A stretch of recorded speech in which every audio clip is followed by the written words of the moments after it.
Studios. I love Arkansas. I love everything here. Give me that thing here. Woo! Yeah. On your favorite Arkansas sports talk station. And this one belongs to the Razorbacks. Streaming live from hitthatline.com. Fans are amazing. It is lit down here on the sideline. This is Halftime with Phil Olson, Matty T, and Drew Barrett. My calculations are correct. When this baby hits 88 miles per hour, you're going to see some serious... Here come the students. Oh, here come the students. They're coming from the south end, and this one has been a long time brewing. I have been waiting for this moment for a long time. Judging by the sound of it, so has everyone else. But hold on, it's almost halftime.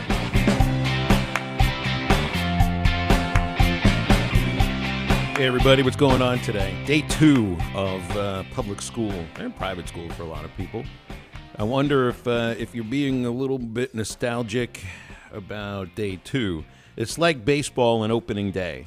Everybody's nostalgic about opening day. 55,000 people will show up at a 55,000-seat stadium for a Tuesday night opener, a Wednesday night opener, what have you. And then the next day, 14,000 people, something like that. And you kind of forget about what happened the day before and everything else. But the nostalgia of the first day of school yesterday was rather apparent, except in most portions of central Arkansas. River Valley, northwest Arkansas, you were getting them ready for school yesterday, dropping them off. Some of you had 2 different drop-off times, 2 different schools, which is always fun to figure things out and to figure around how to get through traffic and your routines and everything that you've done over the course of the last 3 months or however long it's been since vacation started. Well, back into those routines that might today start to feel a little bit familiar. And for the kids too, man. I mean, these are the ones that are going through the different things. They're the ones that were elevated up 1 grade, meeting with new teachers. Might have might be in a new school. Might be in a whole new situation, going from 8th grade to 9th grade. And I know university classes haven't started yet in the state. That's obviously the biggest jump. Although I did feel like 8th grade to 9th grade was a humongous jump in so many ways. Fear. I remember fear before the first day of high school. And I saw some friends that had their kids had their first day of high school yesterday. You could even see on the photos. You could see on the photos of these kids walking into school. They don't want to look afraid, but there's a little bit of fear. When it's your first day of like a new level of school, moving up from intermediate to middle school, 5th grade to 6th grade for me was that big jump. And then 8th grade to 9th grade was that big jump. It's there's a little fear involved in it. So I hope that yesterday went very well for everybody and it wasn't that difficult to, wake the kids up at 6:30 in the morning or what have you. I'm in the situation now, guys, where my kids are championship sleepers, especially my son, Gabriel. Like, this dude could go to 2 o'clock in the afternoon. He's already like a college student at the age of 10. He can sleep until the afternoon and then just play video games the rest of the day.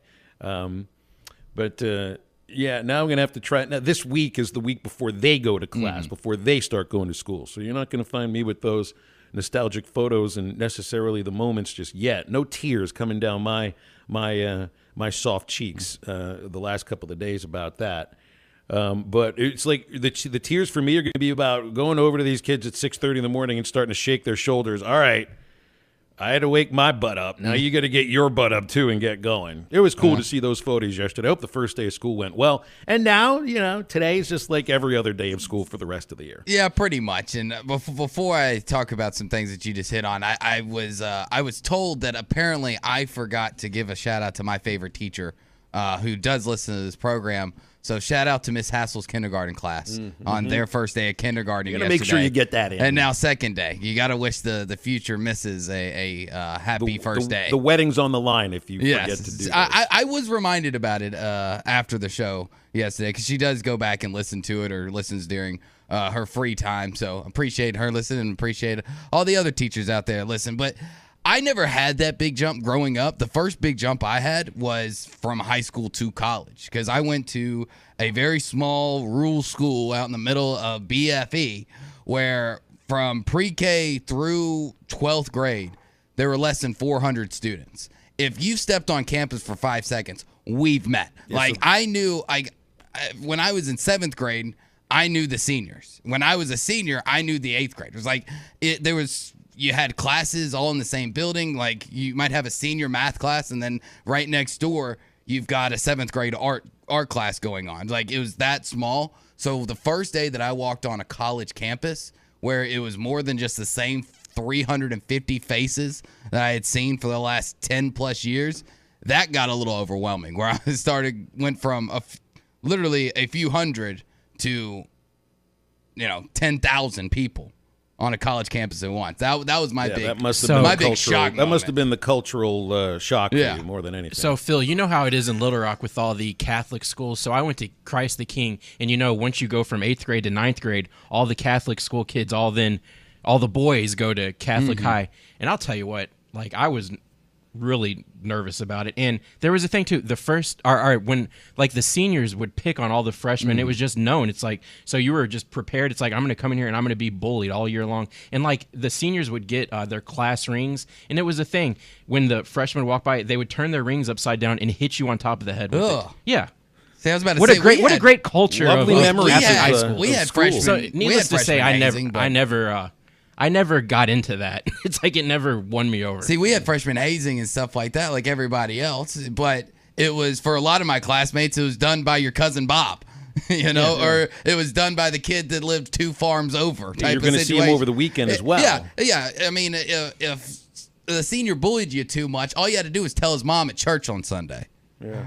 Some of these kids who were playing football, high school football, they've already been acclimated back to, heading back to school, not necessarily to classes or anything, but they're around their guys, the guys that they're going to spend most of their time with once you get into school as well.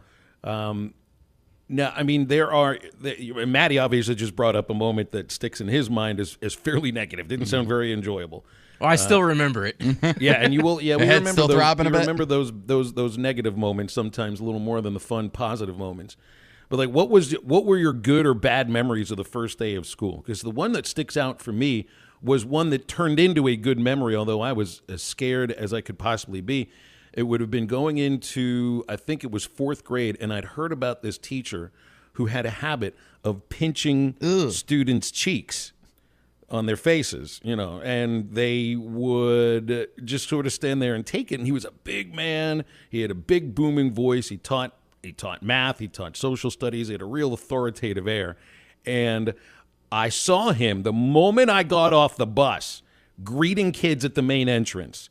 And I thought to myself, this guy's not about to pinch my cheek, and I don't really want to have my cheek pinched. And I started crying right in front of all these kids in 4th grade. Oh, no. It was a terrible moment. But it turned out he was a glorious gentleman and a fantastic teacher. And he pinched my cheek once and let me move on with my day. And we were happy, and everything was just fine from that moment on. He became one of the teachers that I think had a pretty good influence upon me, which also includes a music teacher, Dr. Michalko, who taught me about singing and about stage presence, and Mrs. Kogut, who was an English teacher that called me Philistine, which works well, because that is the first 4 letters of my name, and maybe the last few letters of that describes, some of the things going on in my brain. So good and bad memories of your first day or first week of school or whatever. Or if you just want to tell me how impossible it was to wake the kids up for the second day of school, if they were not excited about it and what that was like. Yeah, because first day of school, 377-6963 for your calls and texts. Yeah, I remember even going back to first grade, the night before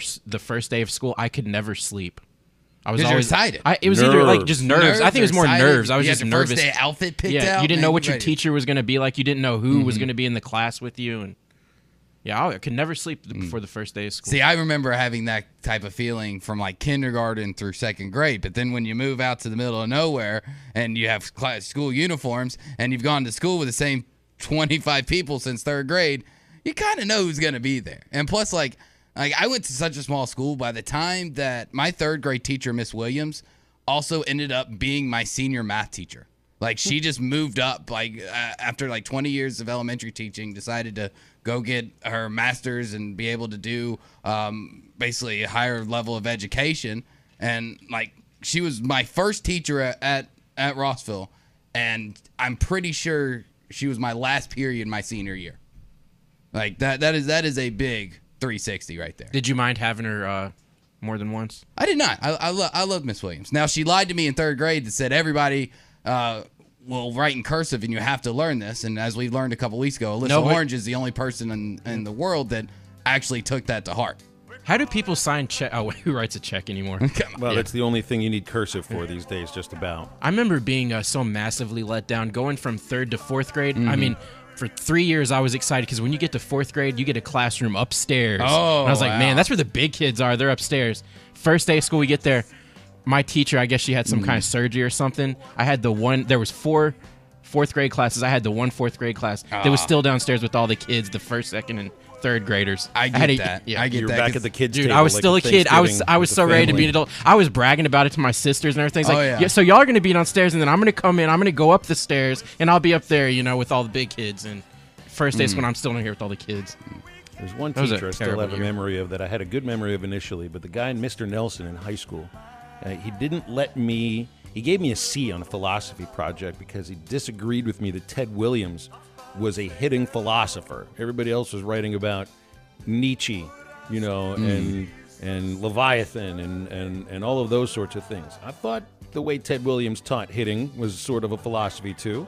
You bring up the word philosophy to a coach, they'll tell you some philosophical stuff about X's and O's, about swing path, about how to throw a curveball. Those are philosophies for me. How to win games. Guess it didn't work for Mr. Nelson, unfortunately.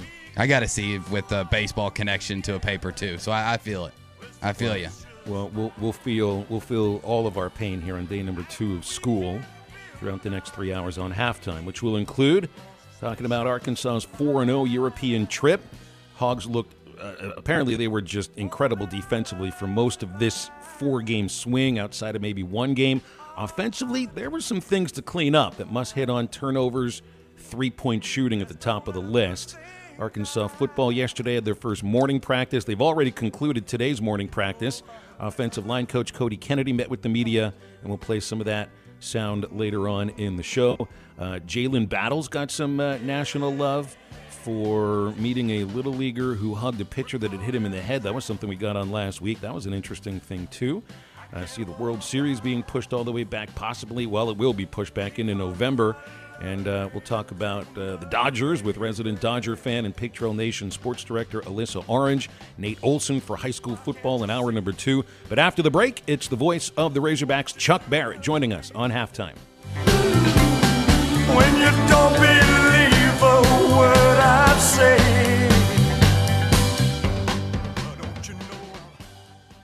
This is Toyota Tuesday on the Morning Rush. Get by your local Toyota dealer for a test drive today. Toyota, let's go places.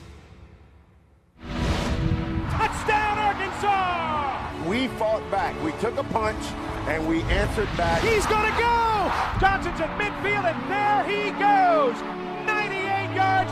Keith, I saw it, but I'm not sure I believe it. Listen to every Razorback football game this season right here on ESPN 95.3 and hitthatline.com.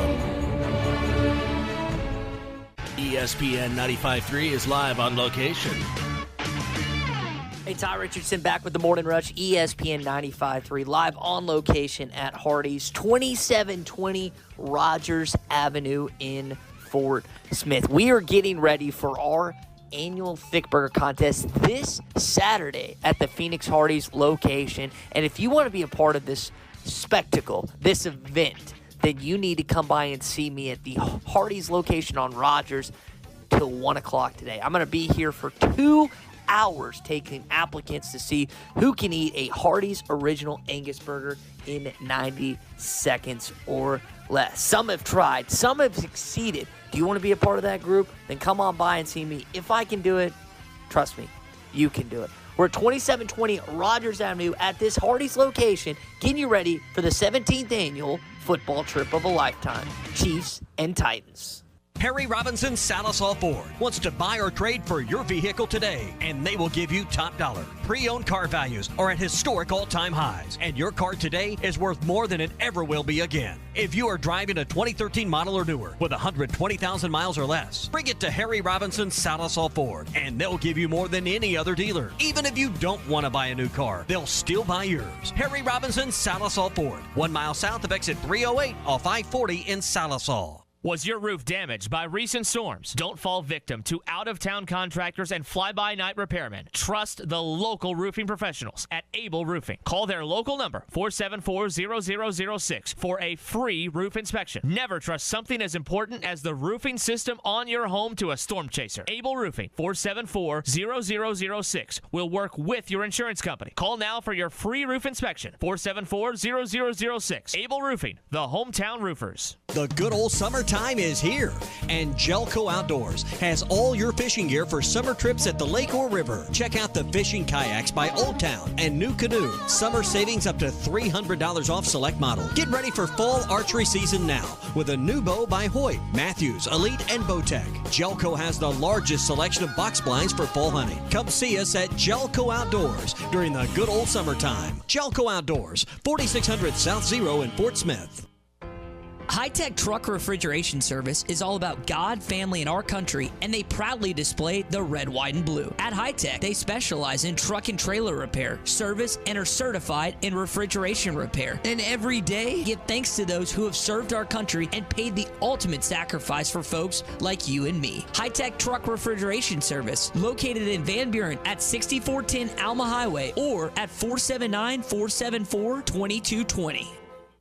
Stop by your locally owned TGI Fridays at I-540 and Rogers in Fort Smith, where it's happy hour all day, every day. Stop by anytime and try our $4 cocktails. Choose from a Bloody Mary, Cape Cod, Tequila Sunrise, Whiskey Sour, and more. There's also $5 glasses of wine, and Miller Lite 12-ounce drafts are always just $2. Get to TGI Fridays for lunch Monday through Friday for our $9.99 burger deal, available until 3 p.m. and comes with fries and a soft drink, tea, or Miller Lite draft. Order online for pickup at Fridays.com. Your home for every Razorback football, basketball, and baseball game. ESPN 95.3. Hey, Surrey!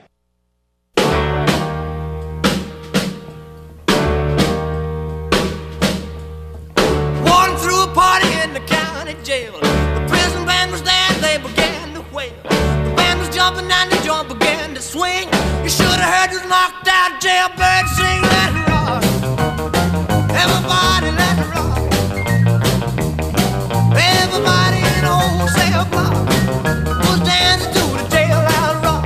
Now, back to the guys. Here's Phil Olson, Matty T, and Drew Barrett. Talking about the first day, second day of school in that last segment, I had neglected to mention that today is a rather important anniversary in music history, cultural history, American history, what have you, human history. 45th anniversary of the passing of the King, Elvis Presley. And we'll bring on, well, a king in his own right too, Chuck Barrett, voice of the Razorbacks. Chuck, you had referenced the idea that anybody that was alive when Elvis passed knows exactly where they were.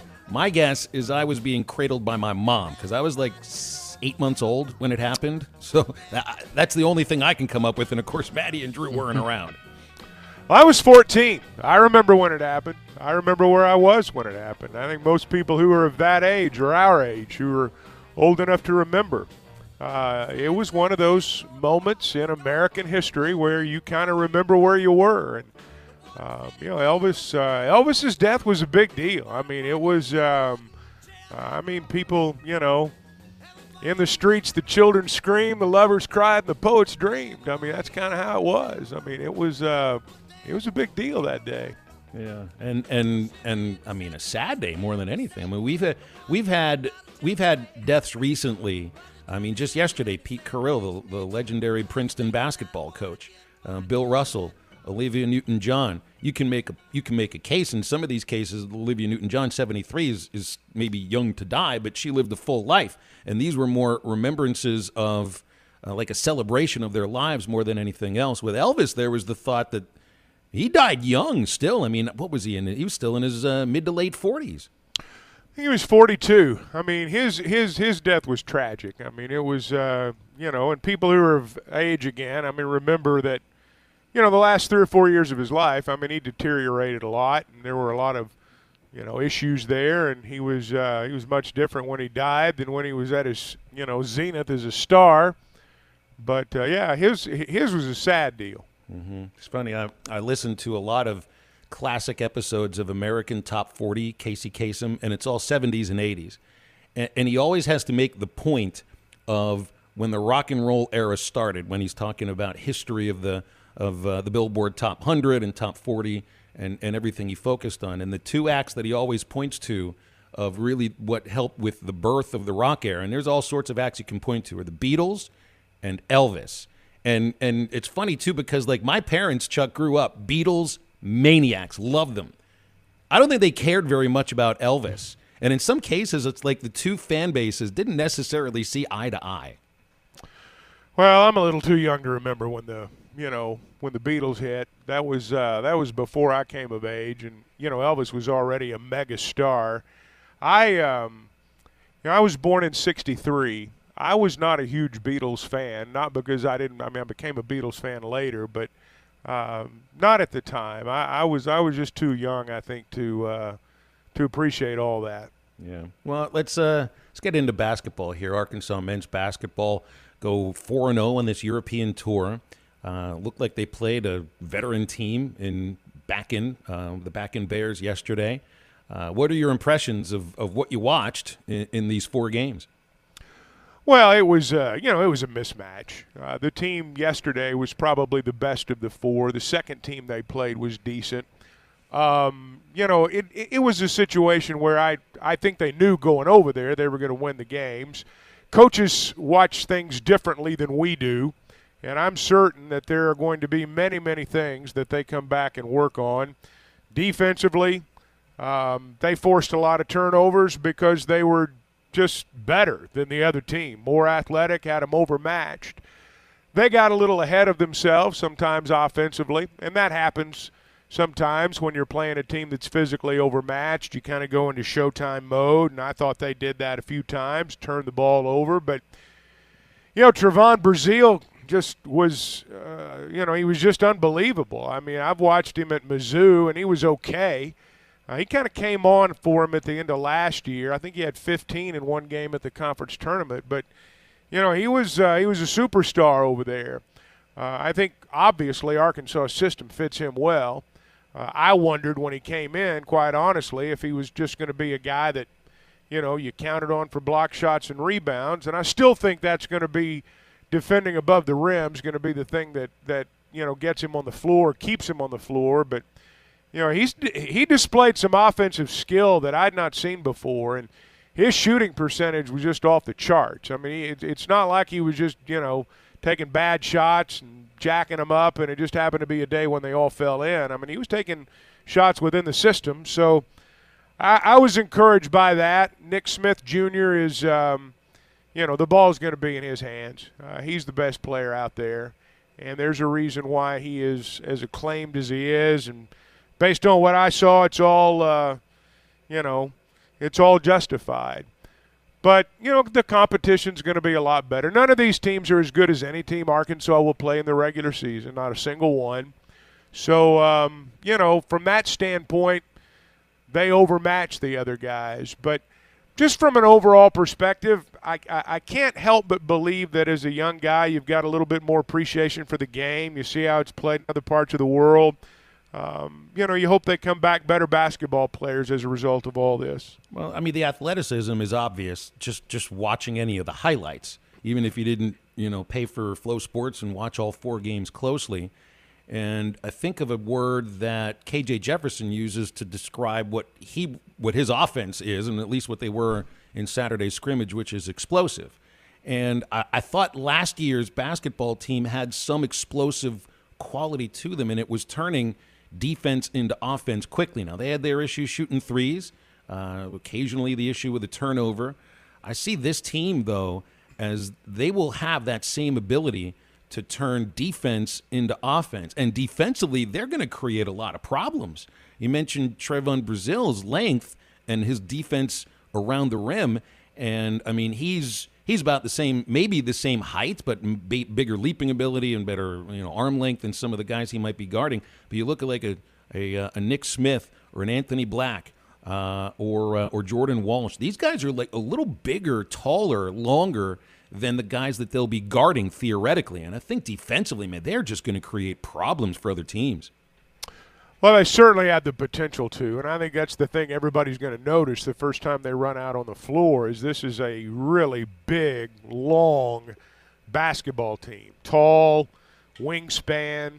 I think it's going to be difficult for other teams to just get into their offense. I mean, I think they've got that type length. I'm not saying you smother everybody you play because the other teams have good players too, but I think that, there is that potential to really keep teams from, making that first pass when they get into the front court. I think we're going to see this team fill the passing lanes. There may be some times when they get burned doing it, but I think they're going to be a team that does that. They've got the potential, I think, to be a good pressing team when they decide to do that. I don't know how much they'll do it, but I'll bet when they do it, you're talking about just the first order of business getting the ball inbounds. And I don't believe that's going to be as simple as it sounds against this group. So this team's going to be good. It's going to, like all teams, it takes a little while for all the parts to come together and for it to really form a unit.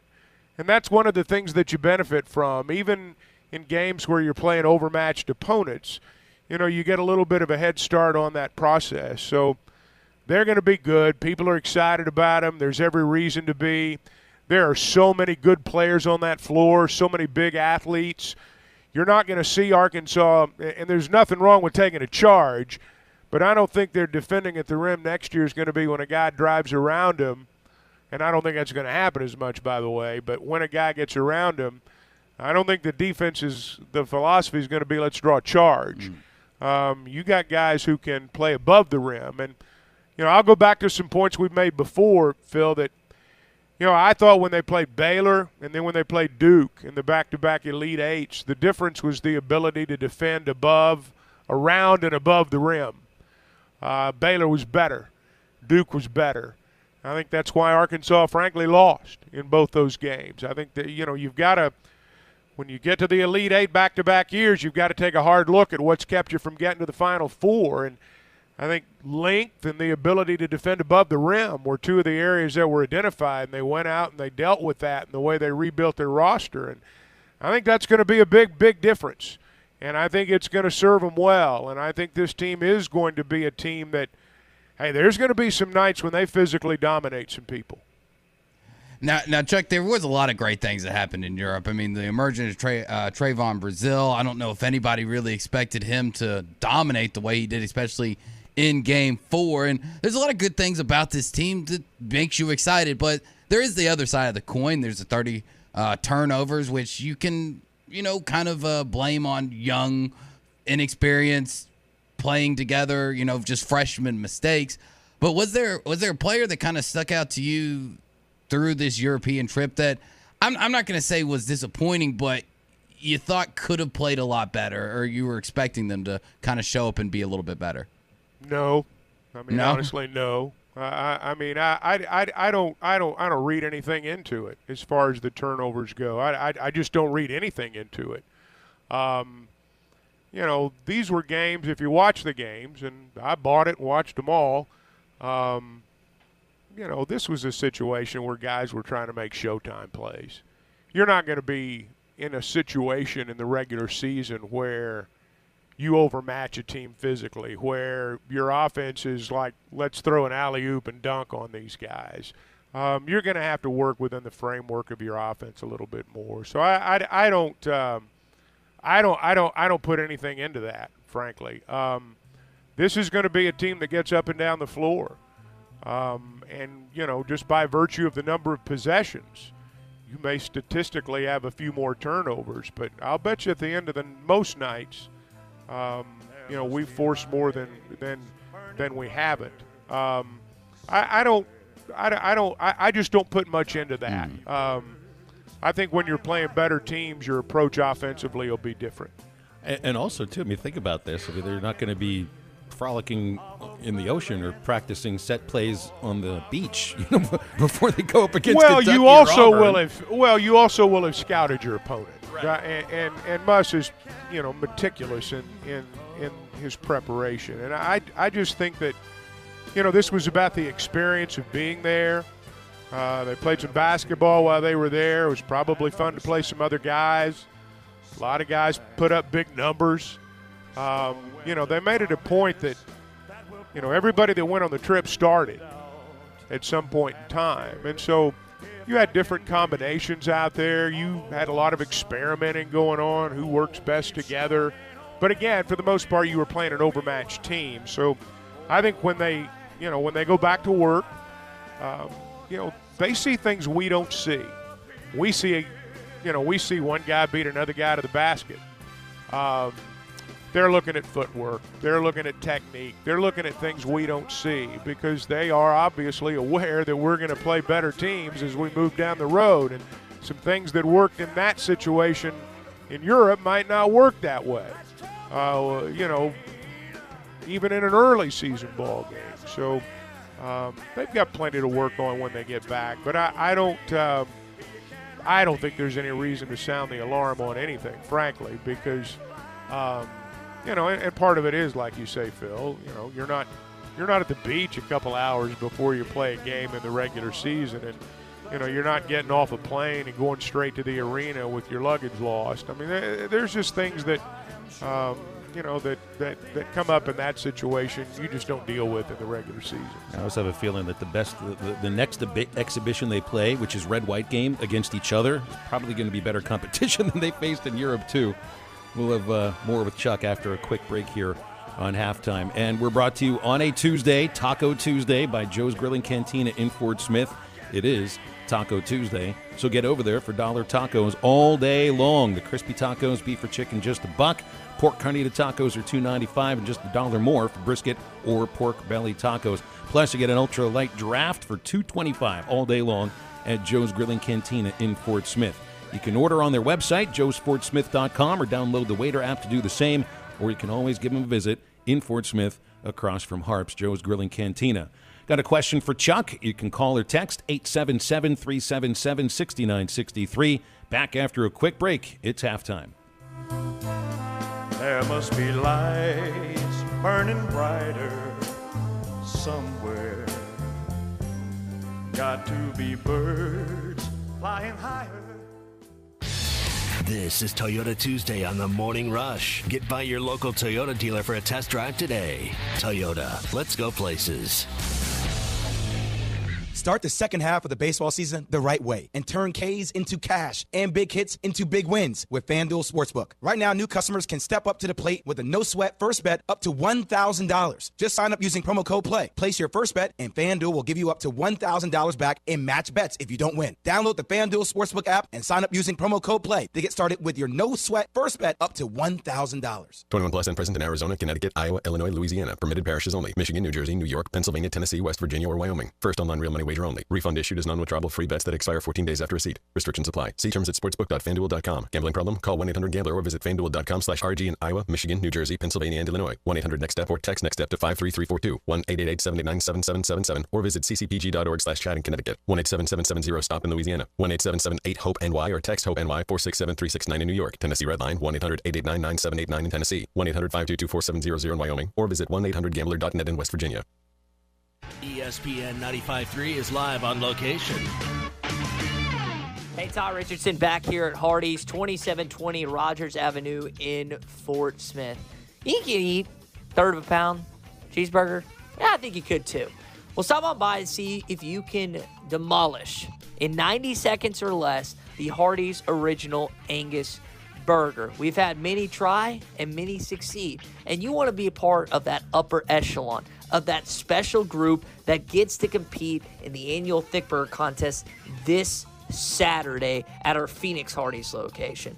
Well, how do you do it? You just come eat it in 90 seconds or less. One of the best part, it's free 99. Yes, it's free to participate. So even if you can't do it in 90 seconds, you got free lunch out of it, man. How do you beat that? Come on by and see us. We're at the Hardee's location, 2720 Rogers Avenue in Fort Smith. With over 40 years combined experience, the team at the law offices of Craig L. Cook understand the definition of work, real work, working for you. Whether you've been injured in an auto accident, on the job, a victim of nursing home negligence, or need help navigating bankruptcy, Social Security, wills, trusts, estates, or family law issues, Craig Cook will go to work for you. Call us today, 479-783-8000. The law offices of Craig L. Cook, with locations in Arkansas and Oklahoma. We work for working people. You never know what you will walk up on or find over the hill at the Tackle Box. For almost 50 years, the Tackle Box has been your home for hunting and fishing supplies and some of the best outdoor stories. Whether guns, ammo, fishing supplies, or home decor, come back and see them again. They even buy your old fishing tackle or guns. The Tackle Box, your sports store for hunting, fishing, firearms, and more. 3010 Street, Fort Smith, 646-3193. The adventure starts at the Tackle Box for sportsmen just like you. Metal Direct offers high-quality prefabricated metal buildings, metal roofing, custom trim shops, carports, and more. They strive to be a company where contractors as well as do-it-yourselfers are welcome. Metal Direct assists you in calculating the materials needed to complete your project, all at a rate you can afford. Stop by their location at 7420 Inmar Drive in Little Rock, one block off University behind Napa Auto Parts, or call them at 501-562-3112. Metal Direct, the right material for the right price. United Hail Pros will fix your hail-damaged car, offering industry-leading paintless dent repair with zero out-of-pocket, a free rental car from Enterprise, and a lifetime warranty. Locally owned and operated. Schedule today at UnitedHailPros.com. Call United Hail Pros today at 479-309-3998. We're on our way. Trust United Hail Pros. Your home for every Razorback football, basketball, and baseball game. ESPN 95.3. Hey, Surrey!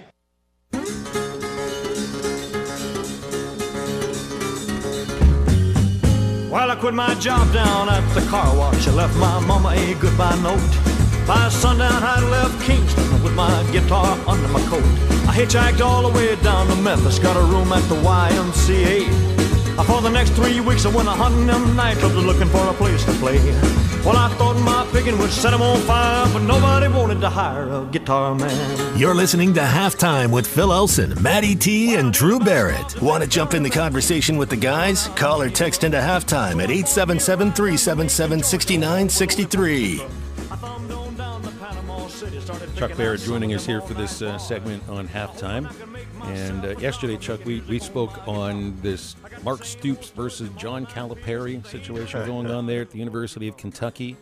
Really, really interesting. I've heard some analysts say they think this will be not normal, but you'll see this more across college sports because of NIL and, you know, people choosing that sport over another. And I just kind of feel like that's happened for years and years. This just seems so different for people that are paying attention to Arkansas because, well, I mean, let's just put it honestly. There's a love fest amongst the coaches, or at least it comes off that way publicly.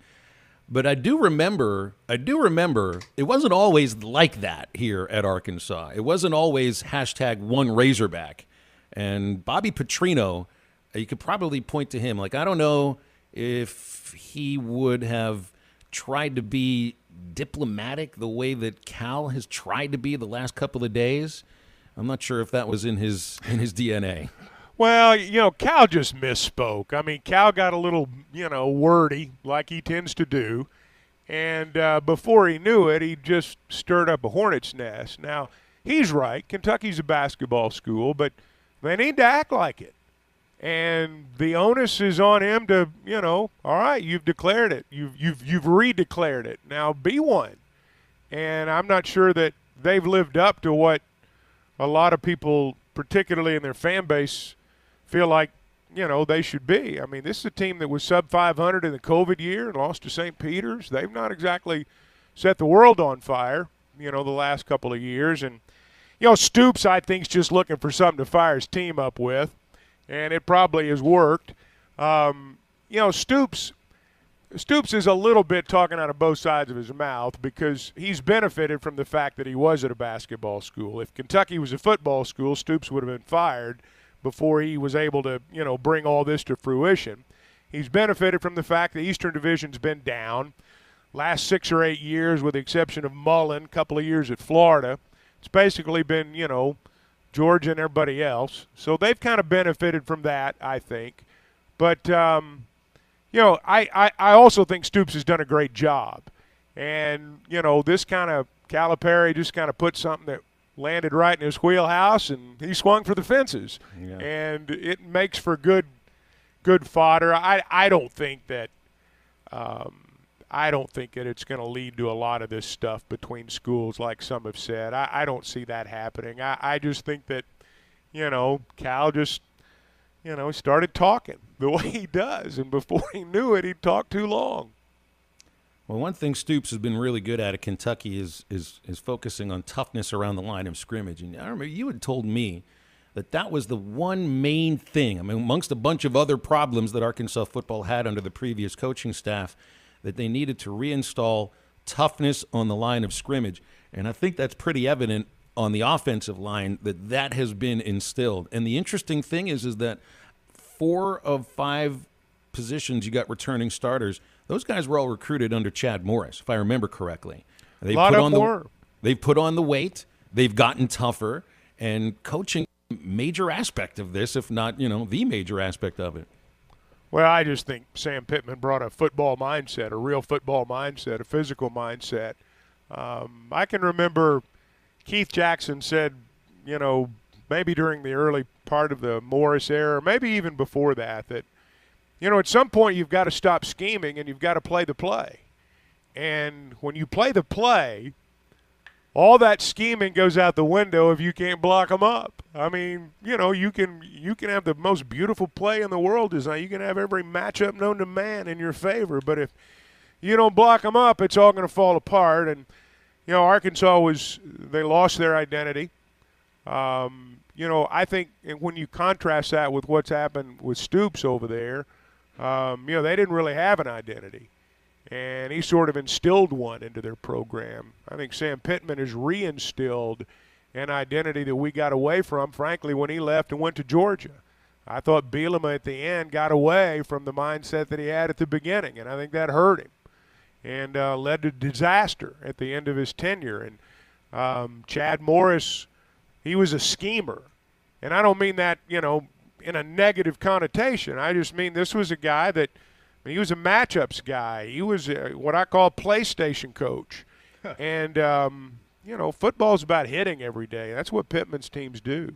Yeah, I always took interest in the idea that Morris would talk about my offense, my scheme, instead of the players and what it went into, who's executing that scheme in those plays. But, yesterday Luke Jones and Brady Latham spoke to the media. They're going to be on the left side. I know it's not announced yet, but it does look like Jones will be your starting left tackle.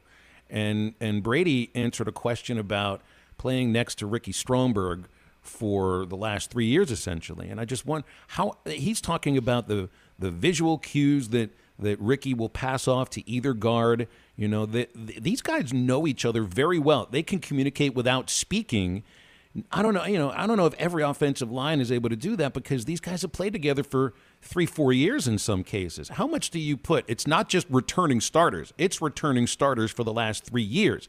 How much value do you place on the experience of this offensive line and the fact they've played together for so long? Well, if you've got a good team, if you've got a good offensive line, they are a cohesive unit.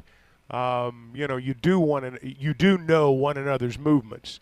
If you've got a good offensive line, if you've got a good football team, a good offense, generally speaking, the center, he may be the smartest guy on the team. The center's the guy that knows everybody's assignment on a good football team, on a good offensive line.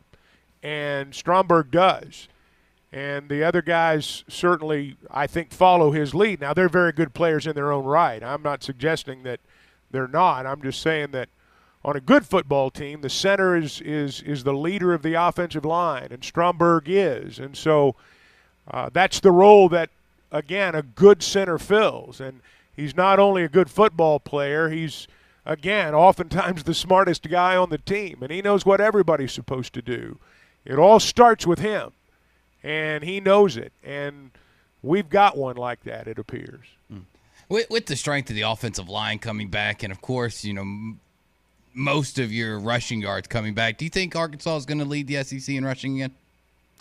Oh, I don't know statistically if they'll lead it, but I think they'll be able to run the ball when they want to. And I think that's the key, is being able to run the ball when you want to and being able to throw the ball when you want to as opposed to when you have to. I think that, when you add the numbers up, I don't know if they're going to be number one. They're certainly going to be up there. They're going to be in the running for it, I'm sure.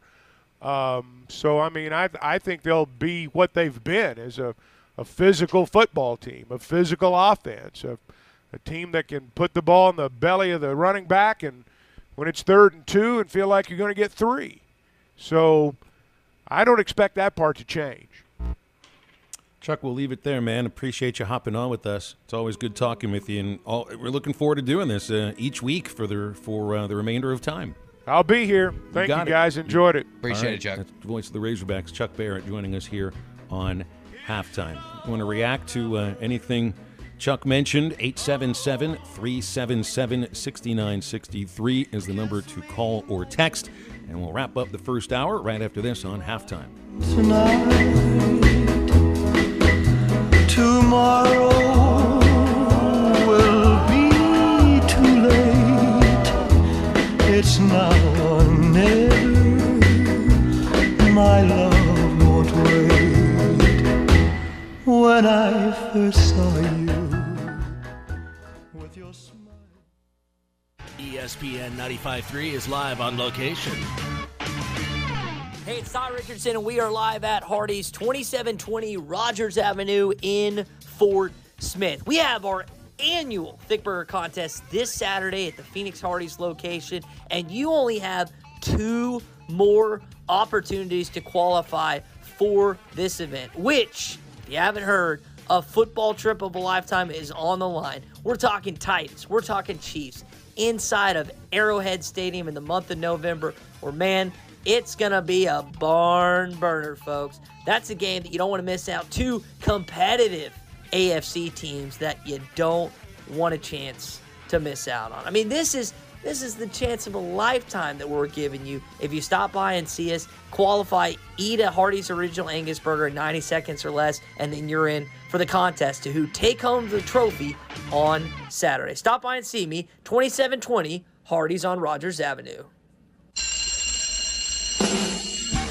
Razorback football, fantasy drafts, new school supplies. It's my favorite time of year. I'm Jackie Mock with Mock Legal Solutions. Born and raised in the River Valley, I know how crazy traffic can get this time of year. As kids head back to class, remember to use caution at crosswalks and in school zones. But not all accidents can be avoided. If you or your loved one is injured in a car wreck, call today. 479-769-1505. No win, no fee. Mock Legal Solutions. Real advice, reasonable price.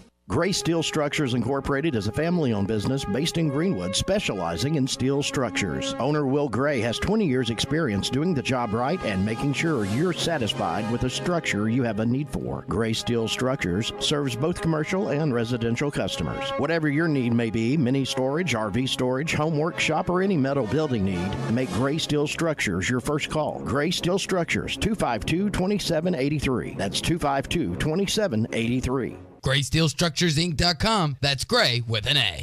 Hi, I'm Kelly Smith, owner of Dixie Digital Imaging. Would printing from your phone or tablet make your life easier? Are you emailing files to yourself so that you can print them from your desktop or laptop? The Xerox VersaLink and AltaLink lines of network printers and multifunction printers will natively print using your phone's built-in capabilities. Apple AirPrint and Google Cloud Printing just work. To order yours today, give us a call at 783-6600 or visit dixiedigital.com. Dixie Digital Imaging, bringing document innovations to the River Valley. Locally owned Lumber One can handle all of your building needs. They've built their business on having great relationships with everybody from contractors and builders to the everyday build-it-yourself. Lumber One is a full-line door shop to handle all of your door, window, and trim needs. And along with lumber, roofing, and drywall products, attic wall and floor insulation is available. Lumber One also does blueprint takeoff with access to design services with estimates available. So go where the pros go. Lumber One, located on Industrial Park Road in Van Buren. Westhart Plumbing says thank you to all their friends and customers who call 646-5151 for fast, professional plumbing work. They're here to help and ready to serve everyone in the River Valley. Westhart Plumbing proudly keeps professionals working around the clock to fix leaks, clogs, and other problems. So during your summer fun, if you notice slow drains, drippy pipes, or leaky faucets, Westhart Plumbing can fix the problem. Just call 646-5151. Westhart Plumbing and expert drain cleaning since 1993. They keep you flowing.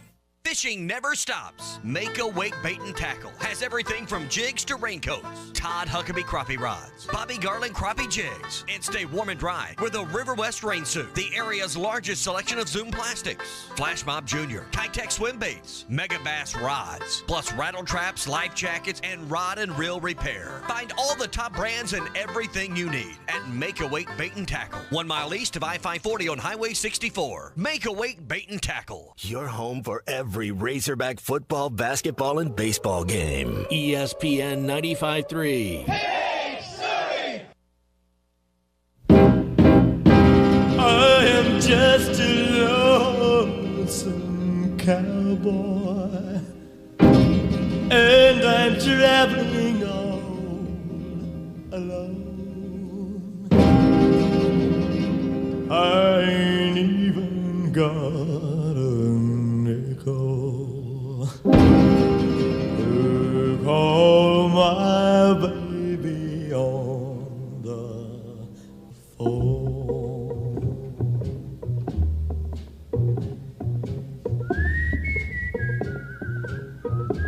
Make sure to follow Halftime on Twitter at HitThatLineAR and on Facebook and Instagram at HitThatLine. Follow the guys on Twitter at PhilElsonPXP, at Matt Travis, and at DBarrett36. Now, back to the guys. Here's Phil Elson, Matty T, and Drew Barrett. A question from Adam in Monticello about the Sam Pittman live radio show and when it is going to debut. Next Wednesday will be the first broadcast of Sam Pittman Live. So we'll have one the week before the Cincinnati game, and then you'll have another one on the 31st of September, which is game week against Cincinnati. And speaking of that, by the way, I saw that the lines have come out for week 0 and week 1 in the SEC. We'll get into the other lines later on in the show since we've got 3 hours. Arkansas is a 7.5-point favorite against Cincinnati as of right now. So get those bets in. We've got JW in London on hold here with us on halftime. Hey, JW, how are you? Good to hear you as always. I'm good. How y'all? It's almost lunchtime, or as Mom and Daddy used to say, dinner.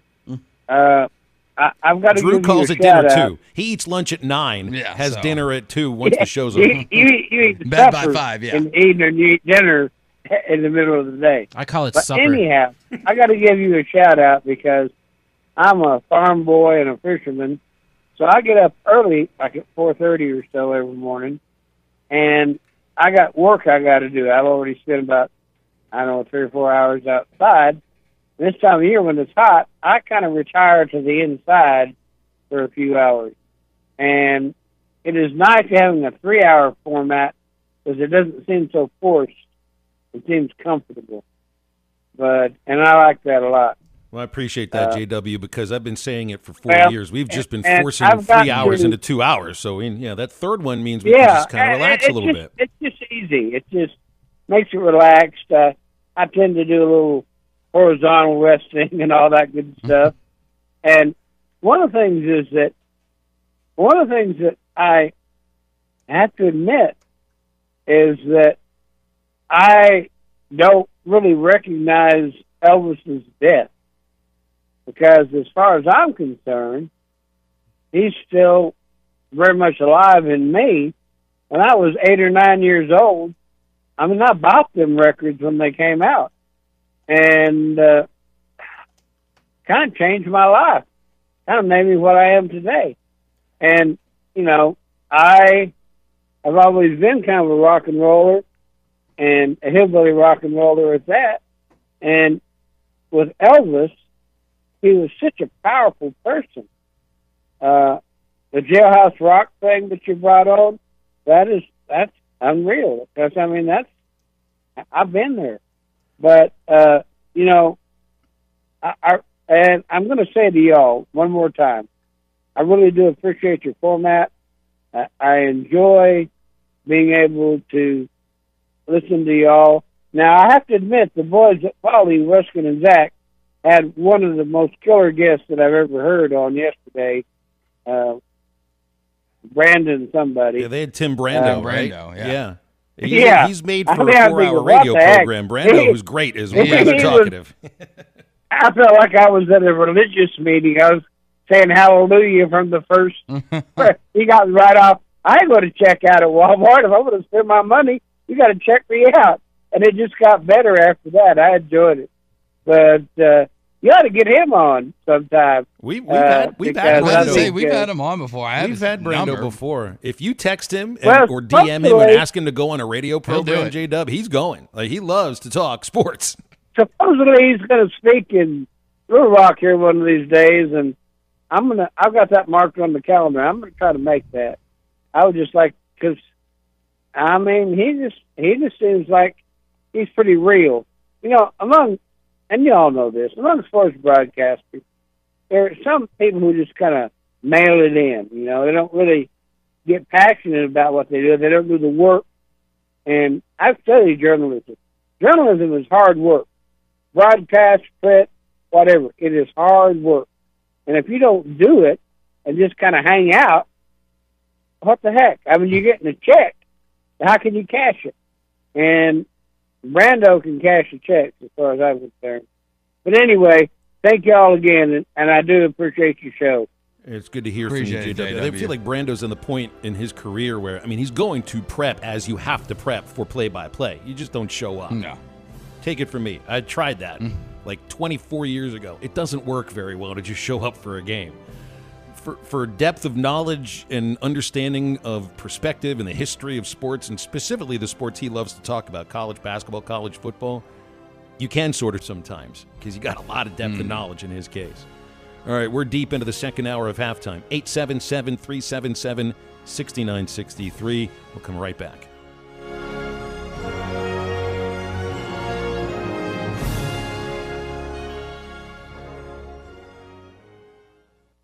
ESPN 95.3 is live on location.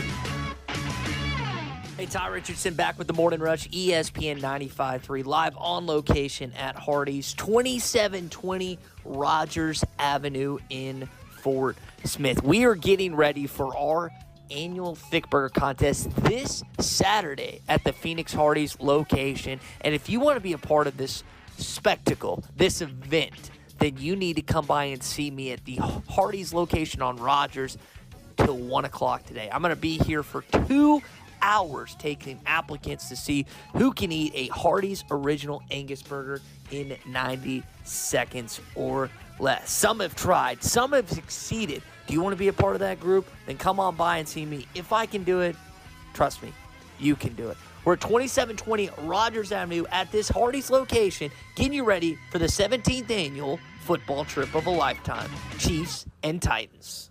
Arkansas Valley Electric members living in Knoxville and Augsburg and surrounding areas, you can now sign up. Wave Rural Connect Internet is available for you. Fast fiber internet, TV, and even phone service. Internet starting at $49.95 a month, TV at $43.99, and phone for $29.95. Sign up now at signup.waveruralconnect.com or 833-492-8372. Arkansas Valley Electric and Wave Rural Connect, changing the communities we serve. Michelob Ultra Organic Seltzer opens like every other seltzer, pours like every other seltzer, but it's not like every other seltzer. USDA certified organic, no added sugar, and low cal, so you've never seen another seltzer quite like it. And with new refreshing flavors like black cherry and watermelon strawberry, you've never tasted one like it either. Michelob Ultra Organic Seltzer, as real as it tastes. Enjoy responsibly, not a low-calorie food. Anheuser-Busch Michelob Ultra Organic Seltzer, IRC Beer, St. Louis, Missouri.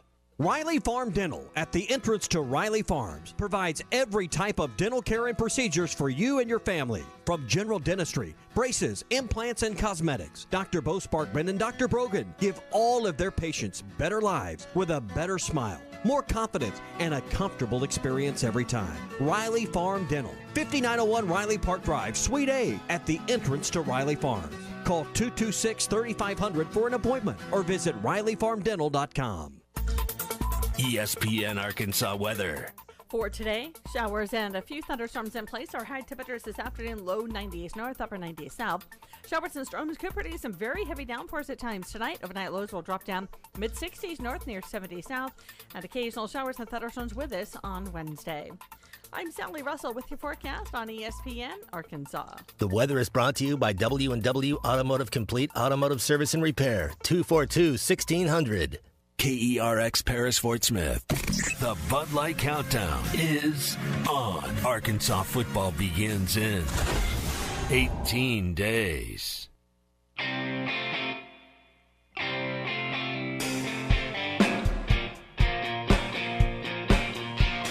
Live from the Busch Light Studios.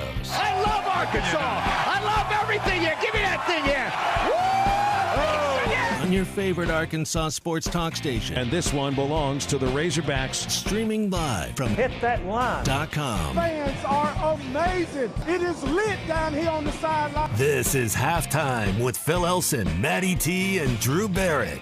My calculations are correct. When this baby hits 88 miles per hour, you're going to see some serious... Here come the students. Oh, here come the students. They're coming from the south end, and this one has been a long time brewing. I have been waiting for this moment for a long time.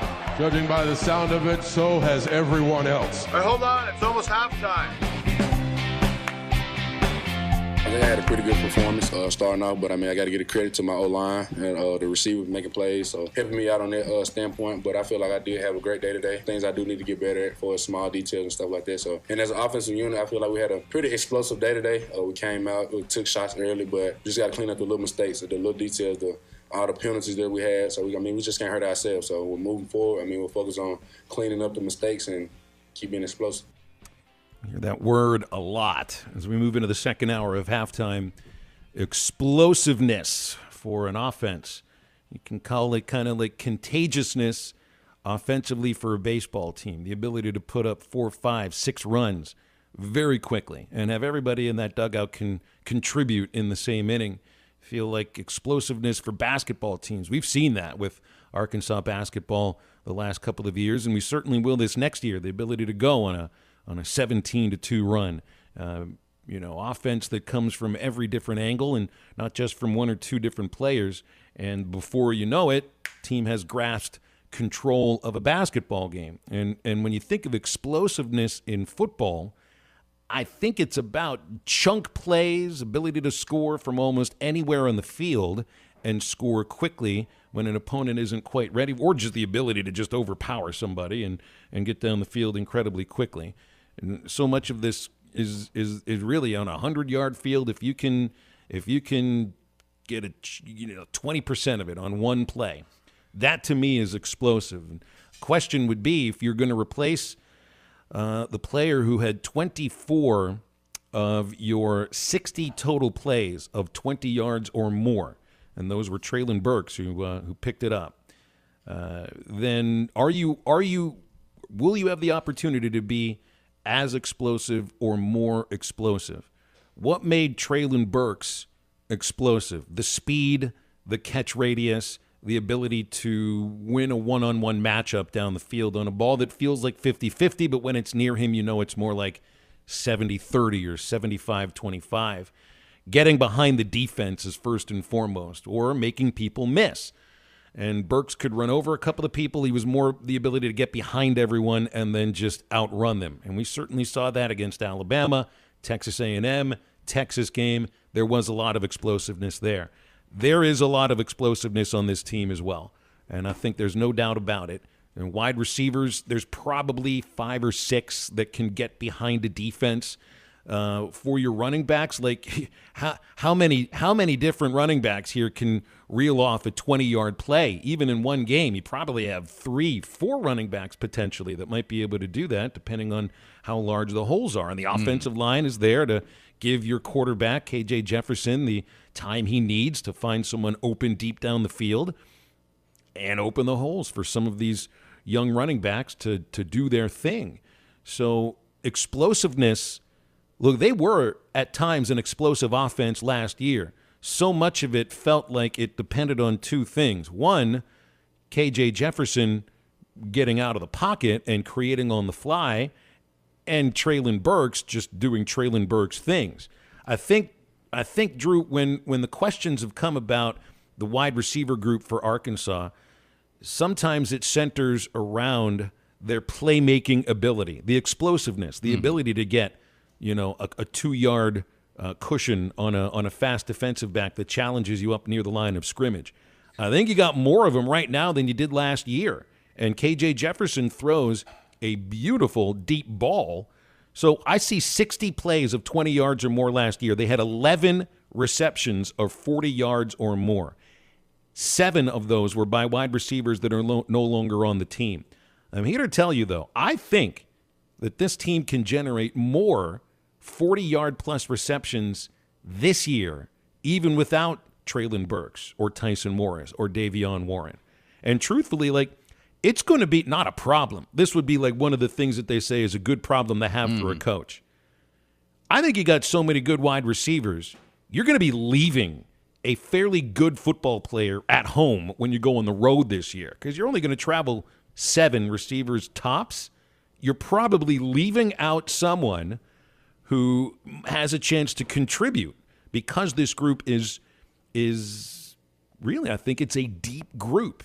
I think this will be on display pretty early. It is a deep group, and when you go back to some of those 60 plays of 20 yards plus last year, you put up the number 22 of them were from Traylon Burks. A lot of those, while they were from the deep ball that we know that KJ has really good accuracy, they're also from a lot of screens and the explosiveness that Traylon Burks had, and was able to get behind a few blockers and reel off some yards for that.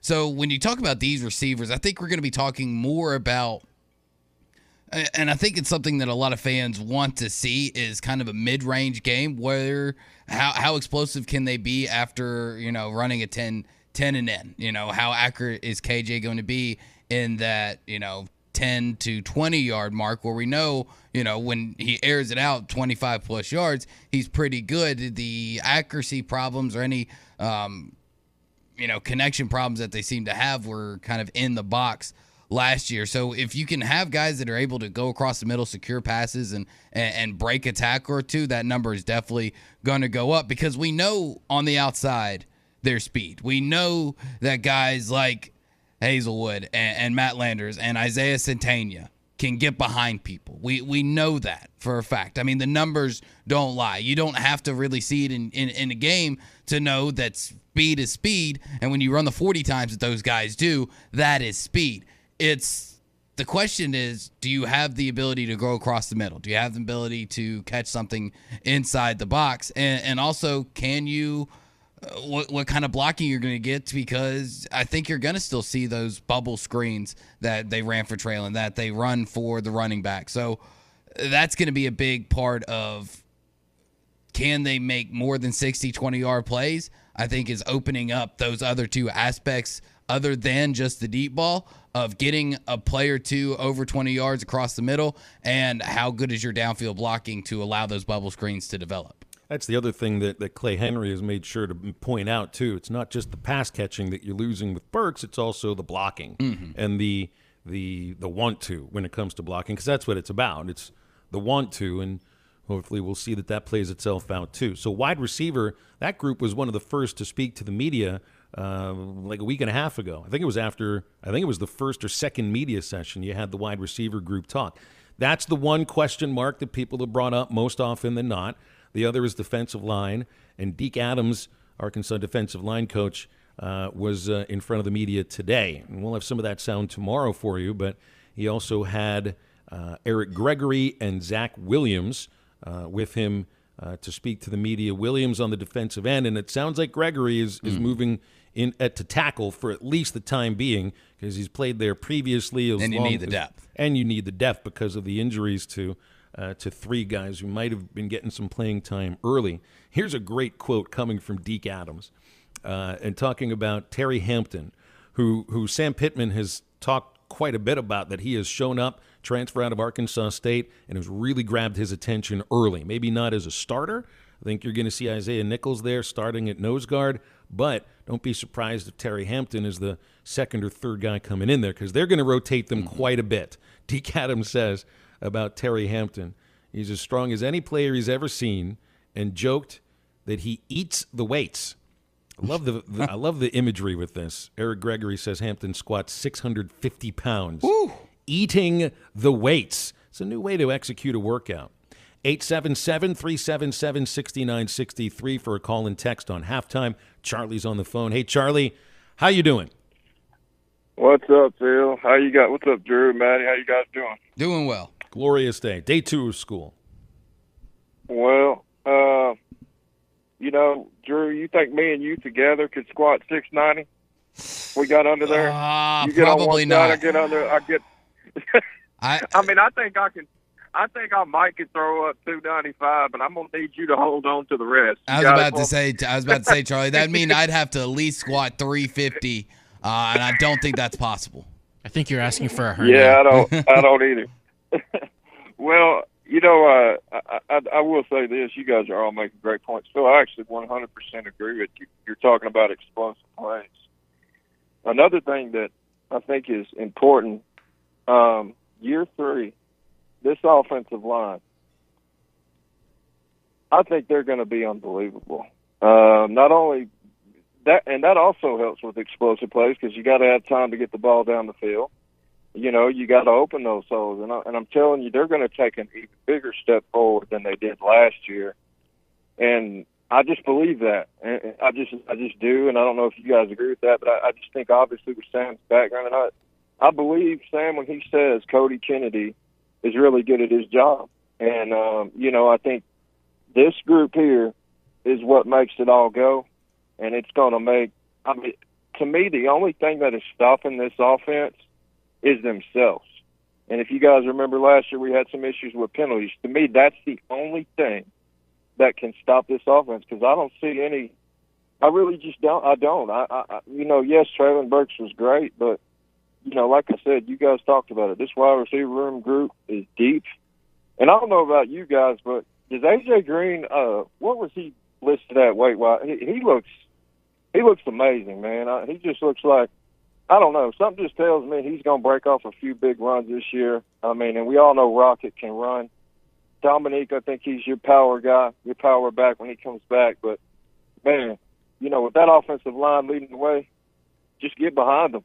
Because they're going to move some people. Drew, I think me and you could run through a couple of those holes and get a few yards. I don't know if we'd go as far as AJ, but I'd probably fall and break something. I think I'd make it about 10 yards and I'd fall down. That's probably what I'd do. I appreciate you guys. Y'all have a great day. Good to hear from you, Charlie. Appreciate it, too. A.J. Green on the roster listed at 202 pounds. So here are your running backs, the guys that are going to get the bulk of the carries. Rocket Sanders on the roster, 6'2", 221. That's solid as a rock. Dominique Johnson, 6'1", 228. That low center of gravity, goodness gracious. Rashad Dubinion, freshman out of Ellenwood, Georgia. We've heard really good things about him. 5'10", 189. He'd be the scat back amongst them. And Green, sometimes I forget that he's got a little bulk on him. 5'11", 202 pounds. So he's put on exactly 2 pounds since they measured him at the start of the season last year. Might take, I don't know. Would you be able to lift A.J. Green right off the ground, Drew? I think I might, but 2 weeks after the back injury, I don't know. I might have to take it easy. I don't think I could. Power walking, it's good for stamina, great for the heart rate, great for weight loss, but it doesn't really build the muscles. Charlie talked about Cody Kennedy being what appears to be a great offensive line coach. He's already been given a raise after 1 year, and when Sam Pittman thinks you're a great offensive line coach, chances are that's the truth. Here's Cody Kennedy on how he teaches the game. We do this because this guy was more dangerous than this guy, so they're able to conceptually learn things and apply them, whereas it's not like a multiple choice SAT, ACT. You know what I'm saying? Like they're able to apply things to different situations. That's fun to see in my mind, man. That's what you do it for. You want all your guys playing at that level, to be honest. 1s, 2s, and 3s. But just to see those guys kind of communicate, and you see the light bulb go off like, we could have done that and it would have been easier for us. Maybe next time we do that. And it's like, yeah, that's it. That's coaching, So it's fun. You know, we think of the position as being bulk, physicality, just running right over someone. It's a thinking man's position in a thinking man's sport. Quick break. Much more after this on Halftime.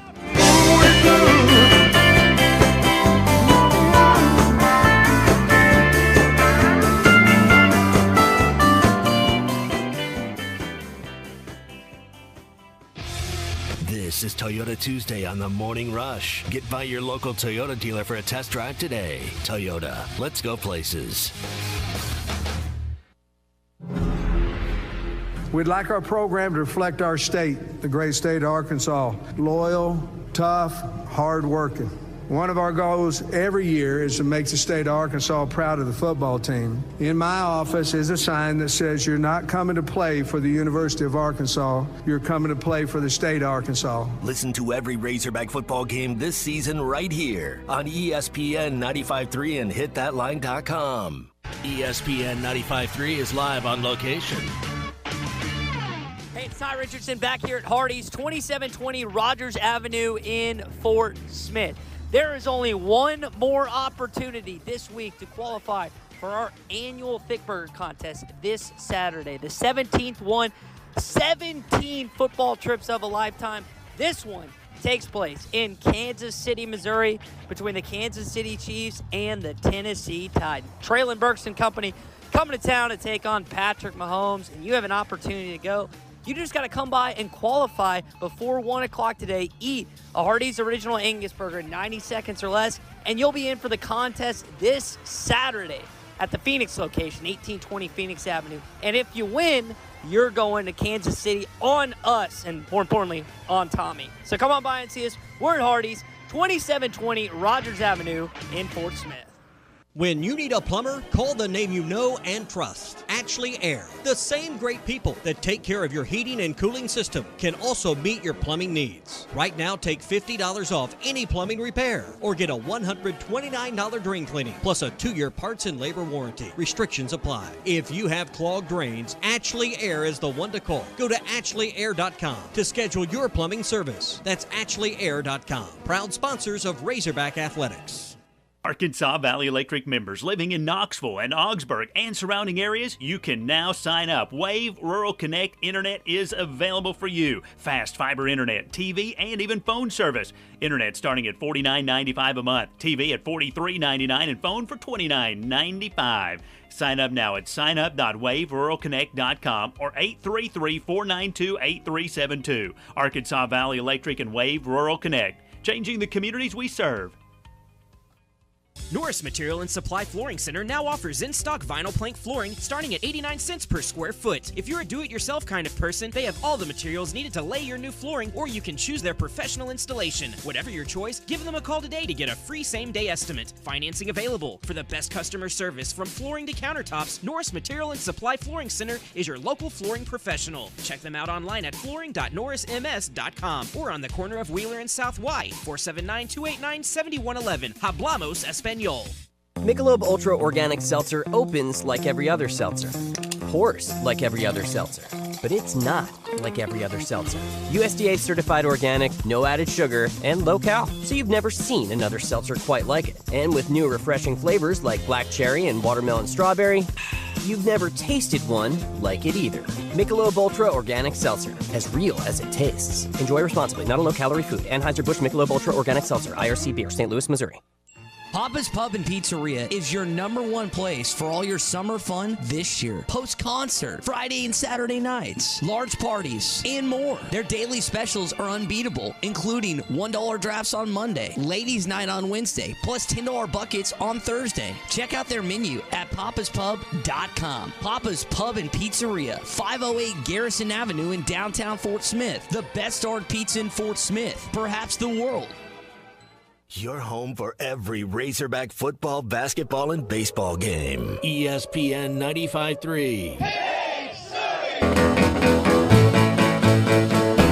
One night with you is what I'm now praying for. The things that we two could plan would make my dreams come true. to the guys. Here's Phil Elson, Matty T, and Drew Barrett. Do you remember, I think this was last week, we brought up the story of the Little League hitter, Isaiah Jarvis, who was hit in the head by a fastball by a pitcher. And then after going to first base, Isaiah went over to comfort the pitcher that hit him because he was crying on the mound. And, I mean, that generated a lot of... Oh, that story swept the nation. It did. It swept the nation. That's It exactly stole the right. hearts of everyone. Yes. And then you shared a Made story. everybody's allergies really act up. Didn't you share a story about how you broke a kid's arm after that? Yeah, nobody came to comfort me. Yeah, nobody Yeah. cared about that. It That was a story different did not day. sweep the nation. Yeah. No, but it did sweep the airwaves. Kids nowadays, they need to be hugged by kids that they hit in the head with a baseball. Go figure. But this story now has an Arkansas connection to it. A sports radio station in San Francisco, California, had Isaiah Jarvis on their air yesterday, and they put him together with his favorite baseball player. Get a load of this. Athletes. You know, I was talking to your dad, and he was saying there was a guy, one of your favorite athletes, just got drafted by the Rays. Tell me about that. That was pretty cool. Jalen Battles. Why do you like Jalen so much? Actually, Isaiah, don't answer that yet. Instead of telling me why you like Jalen so much, why don't you tell him? What's going on, man? Oh, wow. Hi. What do you think, huh? What's up, man? The guy, Jalen. That's awesome. Oh, wow. Why do you like him so much? Tell him. Because we play a lot alike, I guess. You're drippy. Oh my gosh, that's awesome. Oh, man, I really do appreciate that. You know, it's funny, when I was younger, too, I'd always get hit all the time. It's crazy. I was like a ball magnet. Tell us the story. How did you start liking Jalen? Well, we went to Arkansas against Vandy. We went to a game like that, and I was like, oh wow. I basically, like, I didn't know who he was until I went to the first game. I was like, oh, we look a lot alike as far as our body frame goes, and I think because he's very tall and I'm very tall, and I think it's really cool. So you've been following him this whole time, huh? Yeah. JB, when you saw what happened in that game, how did you see, like, a replay of it, or what did you think when you saw that? Yeah, when I saw it, I think I was scrolling through either Twitter or Instagram, and I mean, man, the way you handled that, it was very, heartwarming for other people to see. I mean, when I was that age, if somebody would have got hit in the head, like, it's like we're ready to fight. But I mean, the game has come a long way, and I mean, you have something special that, you know, people can't teach, and I mean, that's what I admire the most. So, I mean, this did literally, Matty. That's did. great. This story did touch hearts across the country to the point where you get a kid who's from Oklahoma and his favorite player who's from Texas, and they're on a radio station in the Bay Area, California, talking about something that those listeners connected to at that very moment. I love this, absolutely love this for so many reasons. But for one, this kid's favorite player is Jalen Battles. And it's because he saw him play at a baseball game at Baum-Walker Stadium. Break out your Kleenex. Well, it just goes back and reminds most of us of, you know, a lot of our favorite players, you know, growing up. They might not have been the superstars, right? They might have been just a guy that they saw themselves like Isaiah did there. Or, you know, somebody that, you know, signed an autograph when they didn't have to. Like, that's one of those great things that just so many different ways that professional athletes can make connections to the next generation of the sport. It's just truly phenomenal, and it does make you tear up a bit because, like Jalen said, that happened to me. I don't care if I was 8 or 18. I'm getting up swinging, man. Hey, well, I'm coming for you. Well, I'm not giving you no hug. This is only like 7 or 8 years ago that Jalen would have been playing at the same level as this Isaiah Jarvis. So, I mean, things have changed just a little bit in that time too. But I love the purity of the shock for Isaiah when it was first a Zoom he tell that him, they're on together. Would you like to tell him? He's thinking like, how am I supposed to tell him? He's like, oh, okay. Oh, okay. And then he sees him pop up. He's like, whoa, that's awesome. And then Jalen's head pops up on the Zoom, and the kid, it's like, oh my gosh, he's it's like the president of the United States is right in front of him or something like that. It's truly an amazing moment, and one that it's like you would like to say he deserves a moment like that for being big in that moment. But I'm also wondering, it's like, when does the pitcher who hit him get to visit with his favorite player too? I feel bad for the pitcher in this moment because he was the one who was crying. So he should be able to visit with his favorite player and tell him what it's like to hit a kid in the head with a fastball. I mean, I guess I don't really feel bad for the kid, the pitcher. I didn't really feel bad for either one of them, knowing that they're both physically okay. I felt more bad for him that everybody saw him crying. Yeah, and that's the thing. That's what I was thinking. Yeah, this kid's the one who didn't have the command on, to throw the pitch where he wanted to. He was the one who hit him in the head and was openly sobbing on national television. That's who I felt bad for. Well, I'm not going to feel bad for any pitcher who lets his arm drag and lets the ball, his arm release, get too far behind his body. You've got to come across with it. Tuck the glove, pull it down. When did you get it across the zone? When did you turn into Matt Hobbs on I this don't show? know. By the way, I don't think Matt's ever spoken like that to one of his pitchers. Just no, a guess. I'm just saying. Work on your mechanics, bud. Let's do some drills. And 100% kidding. I'm not actually. I would never be mad at somebody for letting one go. It slipped. It clearly slipped. There used to be a time where if a pitcher was told to hit the batter and he didn't, he'd be pulled out of the ball game. I had a coach like that in high school. I think we all had coaches like that. Little signal like this, Phil. Hand waved by the ear. Oh, you better put one square in his back. My brother didn't do it, and best response I've ever heard my brother say to a coach who's mad that he didn't hit somebody. He just looked at him dead in the eye and said, "Sorry, my mechanics are too good." I had a coach that tried to teach. This was in Colt League. He tried to teach all of us how to pitch using Vaseline on your fingers. Like he was teaching. He was teaching 14-year-olds how to cheat. Well, the fastball's not what it was when you were 12. Because everybody was doing it then, right? It's not cheating if everybody's doing it. All the other 14-year-olds were using Bardol, Vagisil, and on their fastball and their curveball. Get you an extra 6 inches drop in your curveball. Yeah. I told him, it's like, look, I broke a kid's arm last summer. You think I need more of a slippery substance on my fingers? I don't think so, Coach. Ended up winning a championship, and I didn't pitch very much that year. All right, quick break. After the break, well, first I got to remind you about the Hardee's Thick Burger Eating Contest. Ty's hosting it right now at the 2720 Rogers Avenue location in Fort Smith. Takes it up to 1 o'clock in the afternoon. You don't have that many chances left to qualify for the August 20th finals. This could be your last chance. So if you down your Thick Burger in 90 seconds or less, you enter into the August 20th finals. One winner on August the 20th gets tickets for the football trip of a lifetime, November 6th in Kansas City, when the Kansas City Chiefs host Traylon Burks and the Tennessee Titans. So get on over to the Rogers Avenue location, Hardee's in Fort Smith, and see if you can crush that Thick Burger in 90 seconds or less. Brought to you by Hardee's, ESPN Arkansas, and HitThatLine.com. Alyssa Orange from Pig Trail Nation joining us next. It's halftime.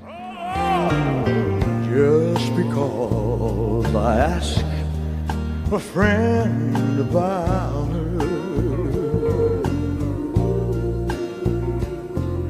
just because I spoke her name somewhere, just because, Lord, I saw her and went to pieces. Lord, she thinks I, Lord, still care. This is Toyota Tuesday on the Morning Rush. Get by your local Toyota dealer for a test drive today. Toyota, let's go places. Hey, this is Mitch at Red River Ram, Dodge, Chrysler, and Jeep. And folks, this is my favorite time of year. It's Jeep Freedom Days. And at Red River, one thing we believe in That's freedom. Like right now, you've got the freedom to order your car online at redriverjeep.com. You can custom build it and get it however you want. And you have the freedom to take the in-person experience and come in and order your vehicle right here from a salesperson or buy one right off our lot. So make that beautiful drive to Heber Springs or check us out online at redriverdodge.com. Stop buying tickets without rewards and start getting more from the only ticketing company that rewards you for buying, Vivid Seats. Buy 10 tickets, the 11th is on us. That's like 10% back every time you buy. And with 100% buyer guarantee and over 100 million tickets sold, that's something to sing, laugh, cheer, scream, buy about. Head to vividseats.com for terms and conditions. Vivid Seats. Life happens live. ESPN 95.3 is live on location. Hey, Ty Richardson back at Hardee's, 2720 Rogers Avenue in Fort Smith. We keep talking about how close we are to Arkansas football. 18 days away. But you just have Wednesday, Thursday, and Friday before the 17th annual Thickburg contest on Saturday. 1820 Phoenix Avenue in Fort Smith is where we're going to be at. That Hardee's location's house. And I'm at the 2720 Rogers Avenue location where you can still qualify. Yes, not just today, but on Thursday as well at the Phoenix location. You got to eat a Hardee's Original Angus burger in 90 seconds or less, and you will be in the contest this Saturday for your chance to win a football trip of a lifetime. You've got the Kansas City Chiefs hosting the Tennessee Titans in Arrowhead Stadium. Come on by and see me today at Hardee's, 2720 Rogers Avenue in Fort Smith. Why do people do business with First Western? Because First Western builds relationships with all of their customers. They partner for the long haul to help you with your financial goals over all seasons of life. First Western is prompt, responsive, and they deliver with quick answers and on-time loan closings. When is the last time your banker called you? If you are looking for a high level of service and a financial partner who will listen and respond, try First Western. For more information, visit them online at firstwestern.com. Member FDIC, Equal Housing Lender. Are you an experienced concrete finisher? Do you want to make the highest salary in the area? Do you want to get paid bonuses for your good work? Then Forsgren is for you. Apply now from any device, anytime, anywhere at goforsgren.com. Goforsgren.com. Apply now at goforsgren.com. Are you an experienced dump truck driver? Do you want to make the highest salary in the area? Do you want to get paid bonuses for your good work? Then Forsgren is for you. Apply now from any device, anytime, anywhere at goforsgren.com. Goforsgren.com. Apply now at goforsgren.com. Save big on fiberglass in-ground pools during Burton Pools and Spa's Inventory Reduction Sale. Hi, Tommy Kraft here for my friends at Burton's. If you've always dreamed and always wanted an in-ground pool in your own backyard, fiberglass is a great way to go. So give your family that pool they've been begging for years and save up to $7,000 right now during the fiberglass in-ground pool sale during the Inventory Reduction Sale at Burton Pools and Spas. Plus, when you sign up right now with Burton's, get a free salt generator, easy maintenance, great way to take care of your pool, or choose 2 ledge loungers that you can enjoy and relax in for many, many years to come. There's 6 different models to choose from with the fiberglass in-ground pools, so hurry while supplies last at Burton Pools and Spas. It's the Inventory Reduction Sale going on right now at Burton Pools and Spas in Springdale and in Fort Smith, and always online at burtonpools.com. Burton Pools and Spas. They are your source for backyard fun. Your home for every Razorback football, basketball, and baseball game. ESPN 95.3.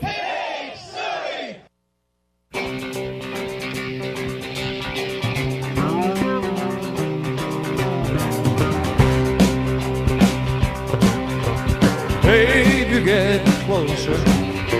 The lights are going dim.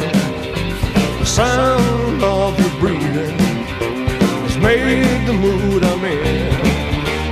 All of my resistance lying on the floor, taking me to places I've never been before.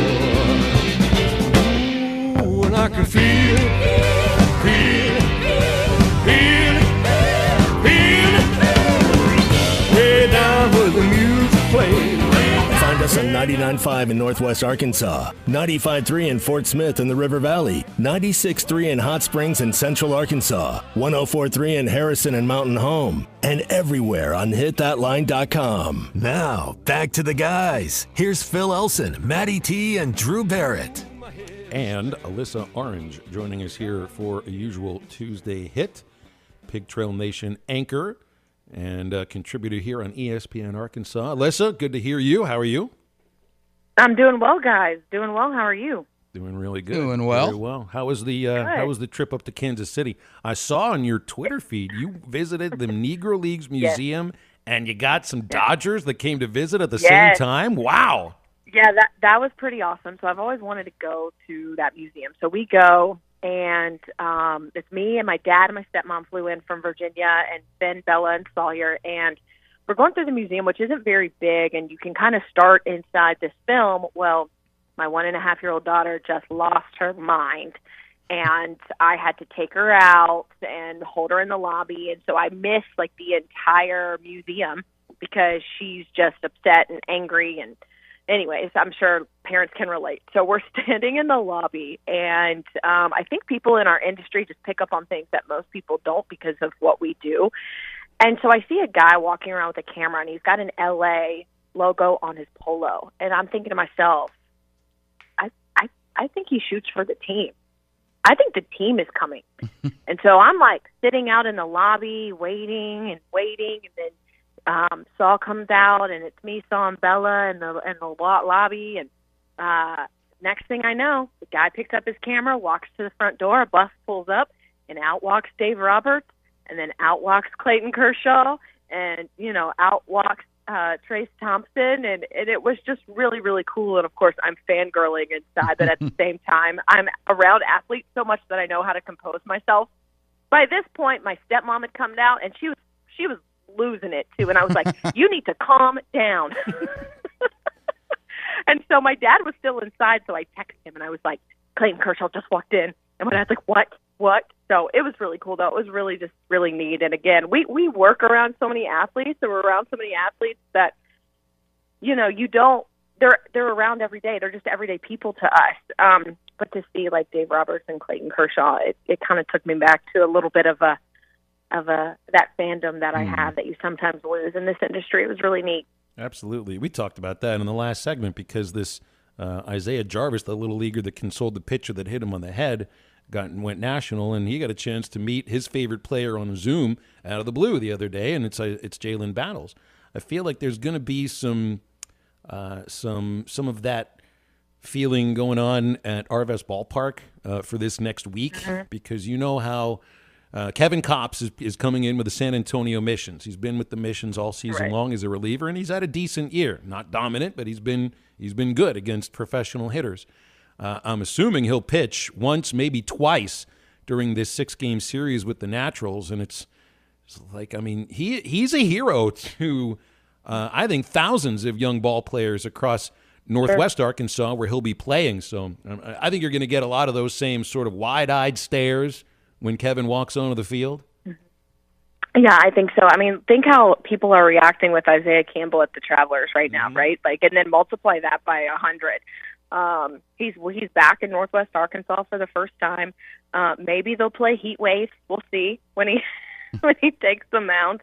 And we're going to have an opportunity to catch up with Kevin this afternoon before that series starts with the Naturals, and just really looking forward to talking to him about how his career is going and how the pros are treating him. And again, he is someone that outside of maybe Andrew Benintendi coming back, that's the kind of fanfare you're going to get with Kevin Kopps and what he means to Arkansas fans. And, he's also a guy who's going to stay there all night long and sign autographs if he needs to for all these fans who are coming back to support him. So apologies to the Naturals. You might have some San Antonio Missions fans in the field or in the crowd just because of Kevin Kopps. Every once in a while, this happens in the Texas League, and it won't be like Benny never played in the Texas League because the Red Sox didn't have a team in that organization. But Brett Eibner played for Northwest Arkansas. Brian Walker played for the Travelers. Isaiah Campbell's there with the Travelers. Even going back 22 years, Kevin Burns, Jason Stevens, who were some good players on some of the last few teams that Norm coached. They came through. But it's like Kops is at a different level. He's at a different level. I mean, he won the Golden Spikes Award. It's different than Eibner. It's different than anybody else. And Eibner was a first-round pick. So I don't know. There's just something about Kevin that that's probably feels weightier, heavier than the other players that have come through this league. Sure. Well, the Naturals put out a press release talking about Kevin Kops coming back, and he doesn't play for them. So I think that kind of speaks volumes, too. And, Arkansas fans have kind of been a little spoiled. You had Lyle Lockhart, who came over because he's with the Drillers. And then I was looking at the schedule, had Jack Spiggers and Dominic Fletcher not gotten moved up, they would have come here as well and made stops in Northwest Arkansas. So there's some guys right now that you can see who are former Razorbacks, and maybe, hopefully sooner rather than later, we'll get Caden Wallace here in Arkansas. But it's really cool to see these guys again once their Arkansas careers are over, for sure. Yeah, and I mean, it'd be dumb for the Naturals not to make a public statement about it, because the name of the game is ticket sales in minor league baseball. Nobody really cares about your record. They just want to put butts in the seats. And while Arkansas players are very liked and, everybody wants them to succeed, another group of people that I don't know if I've ever met that I disliked is an offensive line coach. Like, O-line coaches are crazy. They're the best to interview because they'll say anything. They'll use analogies. And Cody Kennedy is in that group. Gosh. I mean, how enjoyable is it to listen to him talk about his craft? Sure, absolutely. I mean, it's so fun. I was listening to his press conference this morning when I was getting ready and coming into work because I've been working on my Ryan Mallett piece yesterday, so I missed it. And he's just so much energy. I mean, even when he sits there and he talks, his voice is just, he talks like a football coach. He is excited like a football coach. He's an O-line coach who's like, yeah, we're getting in there and we're doing this. This is great. I mean, it's awesome. I mean, it pumps you up. And you guys remember when Sam was here. I mean, we loved Sam Pittman because he would walk into the press conference, sit down, take his shoes and socks off, and talk to us and ask us about our days before he jumped into press conferences. And that's just kind of what you expect and get out of O-line coaches because they're fun and they're boisterous. And I will have to say, Cody Kennedy lives about catty corner and a house up from me. So I see him and his fiance Lauren walking their dogs frequently, and he's just a nice guy. And that's what's so cool is, man, like Cody Kennedy is just a cool dude. Alyssa, would you be allowed to speak to Cody Kennedy during the season if you just saw him on a neighborhood street? Because the assistant coaches are never made available to the media. Are you allowed to go up and start talking? Well, if I ask him, how's the grass growing today? I don't know. So maybe. I mean, I can say hello. I actually have 3 assistants who live on our street, believe it or not, which is kind of crazy, and we see them all the time. And they're all super nice. I have a funny story for you. We were over the summer. He hosted a lunch or dinner at the house for some of the O-line. And I'm standing in my kitchen washing the dishes and doing some dishes, and I have a window to the road above my sink. And all of a sudden, I see a dog just run down the street. And then I'm like, what is going on? I hear all this commotion, and I walk out my front door, and the whole offensive line group is running down the street, running after this dog. Then they jump in their trucks. They're like, we got to get this dog. And they're like driving around trying to get this dog. And I was like, oh, I wonder how many offensive lines it's going to take to find this dog. Okay. Yeah, that is great. This is not a story that any other media member would be able to relate. You take advantage of your situation when you're a media member and you have access restricted to certain people that you like to ask questions. Yeah. Who knew that the most important part was living in the same neighborhood as them? Yeah, it's not bad. No, it doesn't suck. I'm sure it doesn't, and that's exactly what the hype around this offensive line is. That they don't suck. That the talent is back, and Cody Kennedy talked about the leadership and everything that he has with these returning starters, and this just feels like a buildup for Arkansas to repeat as SEC leading rushers, right?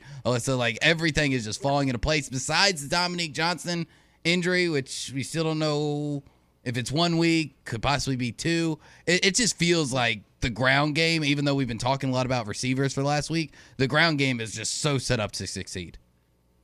Yeah, I think so. And, Cody Kennedy talked about it yesterday where he's talking, like I came in here and it's like in June, took over as the O-line coach, and it's like Rosetta Stone. A lot of these guys are just learning a new language and learning new calls. And he's like, that's the learning curve, year 1. Then you go to year 2, and these guys know exactly what I'm talking about, and they're so much better than they were a year ago just on that fact. And then he also, tipped his cap to Barry Odom, because I know Barry Odom has talked about, they have just blitz in the spring and throughout practice. And he was like, look, I mean, I love it, because there is not a call that I haven't made this fall camp and in the spring. So my guys have seen everything. They know the lingo. They know everything. And when you're already at a point where the guys have confidence on the field because they know the calls, they've seen every call, and they've seen every position they're going to play. You talked about this too. That's going to build confidence.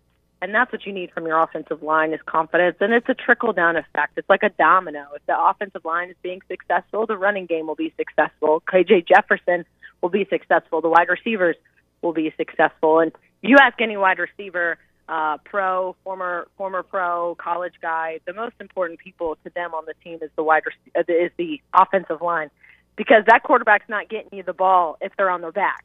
So these guys definitely know how important they are, and according to Cody Kennedy, they're practicing really well right now.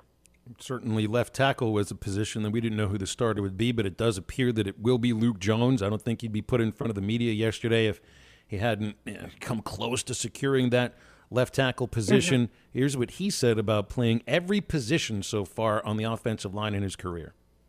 It's more of like you're on an island, more one-on-one scenarios than in the inside. It's more moving people on the outside. You got to be better with your hands and your feet. But I think it's been a great experience for me to go from center to guard to tackle to guard to center, playing all 5 of those spots. I mean, what it reminds me of, Alyssa, it reminds me of Ty Clary. He played every single position on the offensive line for Arkansas last year. Now, I'm not telling you Luke Jones is going to do that, but if you need a Swiss Army knife on this line, I think he's your man. And that's what you need. You need guys who know how to play guard and left and guard and right guard and left guard and tackle and center, but then you need that guy who can play all of them, who can play 4 or 5 or 3 or 4 of them, and Luke Jones can be that guy. And I'm correct, and he transferred in from Notre Dame, right? That's right. Mm-hmm.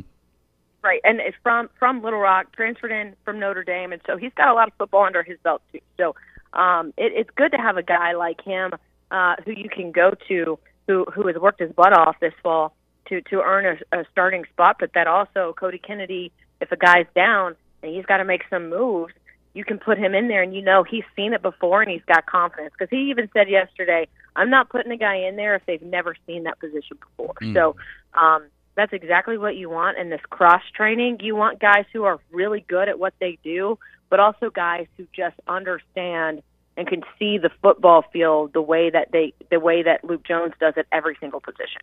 Real quick, Alyssa, what were your thoughts on Arkansas coming in at 19 in the preseason AP? That was great. I think it's also deserved too. I mean, we've talked about this throughout the summer. Is you're just seeing that respect be a national respect and not just in the state of Arkansas or maybe within SEC coaches because they played Arkansas last year or, just the SEC West. Like the nation is starting to take notice that, hey, Arkansas got something going.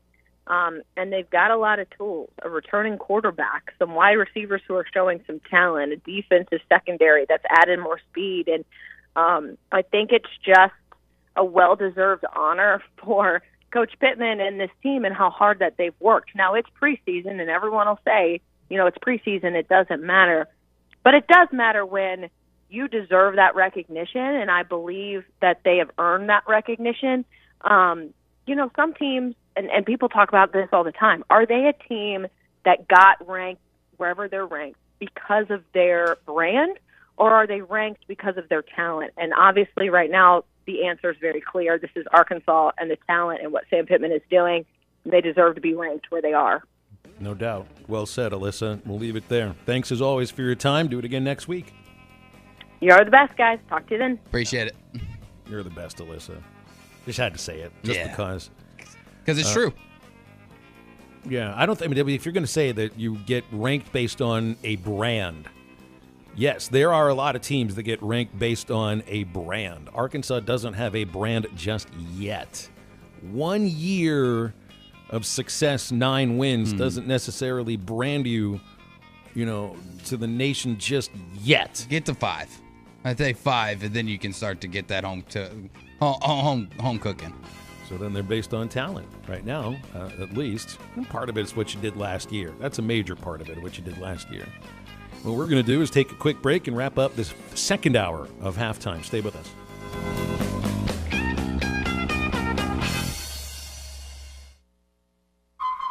Studies have shown that people who can count to 5 without saying 1 or 3 can also enjoy the new 2-4-5 breakfast deal at Hardee's. Choose from a sausage and egg biscuit, country fried steak, or biscuit and gravy, now for less. That means more made-from-scratch biscuits for me. Bite into the new 2-for-5 breakfast deal only at Hardee's. Feed your happy. Tax not included. Available for a limited time at participating Hardee's restaurants. Price of participation may vary. Riley Farm Dental, at the entrance to Riley Farms, provides every type of dental care and procedures for you and your family. From general dentistry, braces, implants, and cosmetics, Dr. Bo Sparkman and Dr. Brogan give all of their patients better lives with a better smile, more confidence, and a comfortable experience every time. Riley Farm Dental, 5901 Riley Park Drive, Suite A, at the entrance to Riley Farms. Call 226-3500 for an appointment or visit RileyFarmDental.com. Hey, this is Chad Warner, product manager for Booyah Bait Company in Fort Smith, Arkansas. The hottest swim jig on the Arkansas River right now is the Booyah Mobster. It was designed by the Muddy Water Mob, a bunch of river rats from Arkansas and Oklahoma, and it's winning tournaments on Dardanelle and Kerr like clockwork. If you're fishing submerged vegetation, water willow, lily pads, you need a Booyah Mobster to reel them in. Available at lurenet.com and tackle stores throughout Arkansas and Oklahoma, the Booyah Mobster. The Fence Man, the company you can trust when it comes to building quality fencing and gates, is looking for quality people to join the Fence Man team. If you are a fence builder or have building or welding experience, apply in person at 1213 North 32nd Street in Fort Smith. The Fence Man offers great pay and a $500 sign-on bonus. Join the top fence building team and get a $500 sign-on bonus. The Fence Man. Apply today in person at 1213 North 32nd Street in Fort Smith. The Fence Man is an equal opportunity employer. Whew, it's hotter than car lot asphalt. That can mean only one thing. It's time for the Rath Auto Resources Summer Sales Drive. Every summer, we set our goals to sell more cars than the year before and break every sales record. That means huge savings for you on a great selection of Rath Road-ready premium pre-owned vehicles, each one hand-picked and reconditioned in our Meineke Car Care Center. Don't let the lot fool you. When they're moving this fast, most of the inventory never makes it to the lot or the internet. No worries. Just call, click, or come by and let one of our friendly non-commissioned solution specialists help you find the perfect vehicle and work it all out so the price and payment fits your budget. It couldn't be simpler, and the summer sales drive makes it the perfect time to save. If you're keeping the car you have, let us take care of it for you in our Meineke Car Care Center with free AC checks, half off brakes, and buy 3 get 1 free on all tires. Better yet, start driving better today and save big during the summer sales drive. Only at Arkansas's favorite used car dealer, Rath Auto Resources and the Meineke Car Care Center, 4515 Towson Avenue, Fort Smith, or online at rathauto.com. Metal Mart offers high-quality, prefabricated metal buildings, metal roofing, custom trim shops, carports, and more. They strive to be the company where contractors as well as do-it-yourselfers are welcome. Metal Mart assists you in calculating the materials you need to complete your project, all at a rate you can afford. With locations in Fort Smith, Mayflower, Jonesboro, and Little Rock, or catch them online at metalmarts.com. Metal Mart, the right material for the right price. Calling all fans of flavor, there's something new at your locally owned TGI Fridays in Fort Smith. Fridays Fajitas. Fajitas you love in bold new flavors like dynamite shrimp, tandoori chicken, and the spicier whiskey glaze blaze Tex-Mex. Right now, get free chips and queso with any Fajitas order. Dine in or order online for curbside pickup at Fridays.com. New Fridays Fajitas at your locally owned TGI Fridays at I-540 and Rogers in Fort Smith. Your home for every Razorback football, basketball, and baseball game. ESPN 95.3. Hey, Surrey!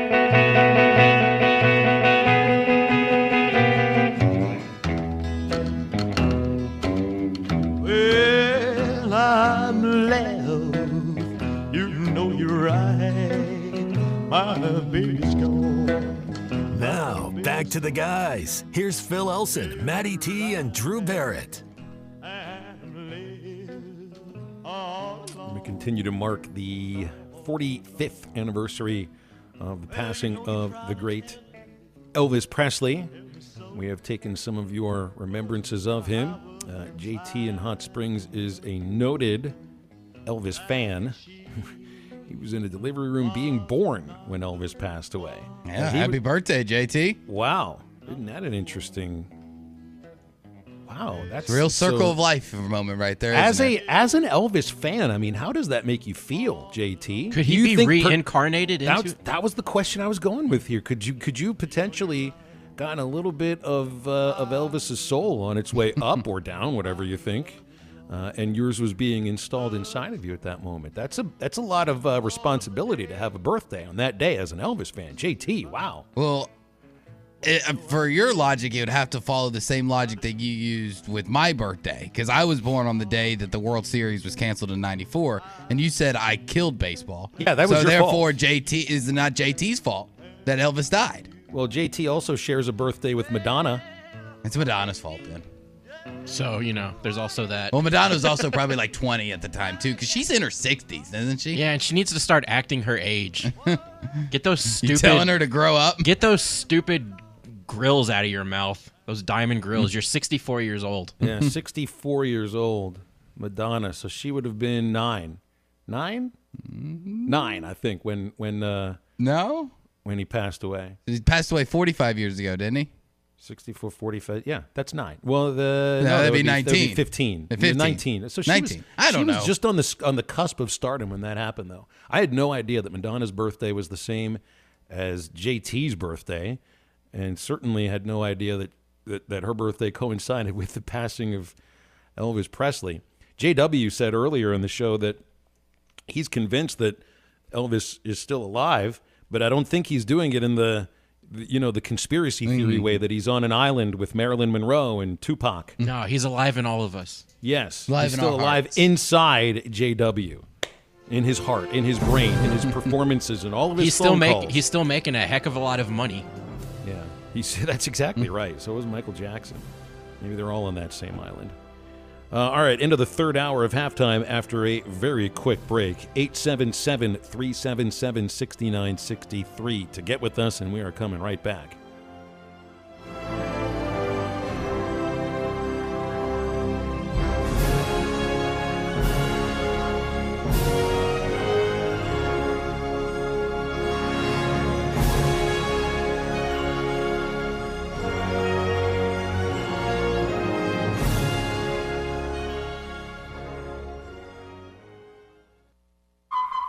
Studies have shown that people who can count to 5 without saying 1 or 3 can also enjoy the new 2-4-5 breakfast deal at Hardee's. Choose from a sausage and egg biscuit, country fried steak, or biscuit and gravy, now for less.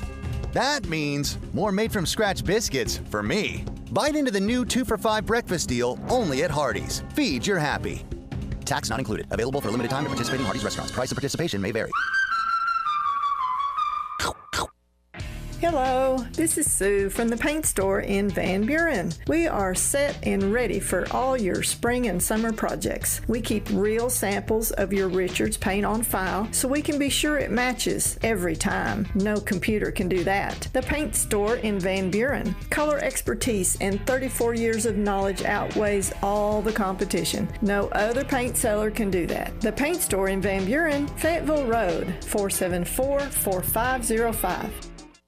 Kids are back in school, and now it's time for Mom and Dad to have a no sales tax furniture shopping spree. At Prank Roll Furniture, starting August 12th through Labor Day weekend, Prank Roll Furniture is going to pay your sales tax. That's right, sales tax paid on all made in the USA furniture and on all appliances. Family owned for 28 years, we have in-store no credit check financing and service after the sale. Come see us at Prank Roll Furniture. Best seats in the house.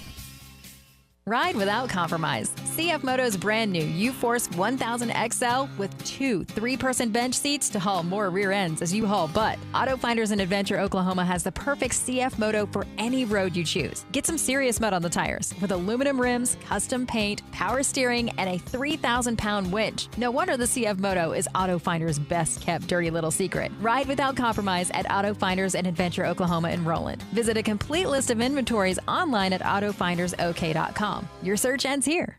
Building a home can be stressful. This is true whether you're the homeowner or the contractor. Many times these issues result in a lawsuit. If you are a homeowner or a contractor and find yourself needing legal help, call the attorneys at Kevin Hickey Law Partners. With experience representing homeowners as well as non-payment or other issues that could arise during construction. Contact Brad Hull or Kevin Hickey at 479-434-2414 in the River Valley or 479-802-6560 in Northwest Arkansas. Or check them out on the web at artriallawyers.com. ESPN Arkansas weather. For today, showers and a few thunderstorms in place. Our high temperatures this afternoon, low 90s north, upper 90s south. Showers and storms could produce some very heavy downpours at times tonight. Overnight lows will drop down mid-60s north, near 70 south, and occasional showers and thunderstorms with us on Wednesday. I'm Sally Russell with your forecast on ESPN Arkansas. The weather is brought to you by W&W Automotive Complete Automotive Service and Repair, 242-1600. KERX Paris Fort Smith. The Bud Light Countdown is on. Arkansas football begins in 18 days.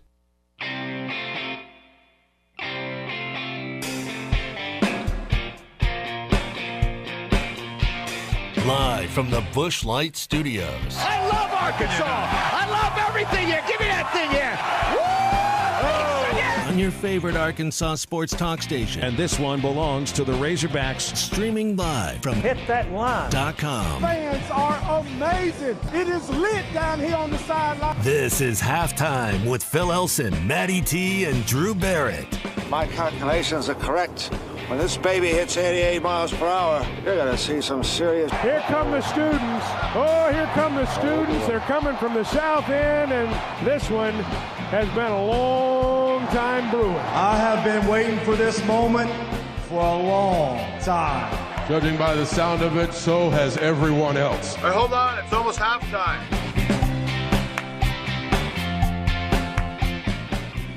All right, we're getting kind of used to doing this 3 hours of a radio program that was 2 hours for almost 4 years. But we're getting used to it and into this third hour of Halftime on a glorious Tuesday here on ESPN Arkansas and hitthatline.com. Phil Elson, Drew Barrett, Matty T. We'll have Nate Olson with us from Scorebook Live at the bottom of the hour. Get into some of the storylines to focus in on high school football. If you got questions for Nate as far as high school football is concerned, make sure you text those in because those usually come in pretty hot and heavy. Major League Baseball schedule today is pretty filled up, and the Cardinals back in action against the Rockies after yesterday's off day. Did pick up half a game in the standings because the Brewers were shut out by the LA Dodgers 4-0. Cardinals will get the Rockies for the next 3, and remember that's the only team that's kind of slowed St. Louis's roll down for a little bit, losing 2 out of 3 in Coors Field last week. Cards with a 2-game lead over Milwaukee in the NL Central, and still a good feeling that, well, I don't know, San Diego with this issue with Fernando Tatis being suspended for the rest of this season, like there's some pretty bad mojo going on over there in San Diego now. And the Cardinals are only 2 games in back of the Padres as far as the overall standings in the league are concerned. So I've had this running thought that the NL Central second-place team is probably out of the playoffs. That might not necessarily be the case any longer because San Diego, I think, is you got to get past the bad mojo of this suspension and the negative feelings about a teammate that it brings up, and someone that they were expecting to be back here right now so they could make a late-season run.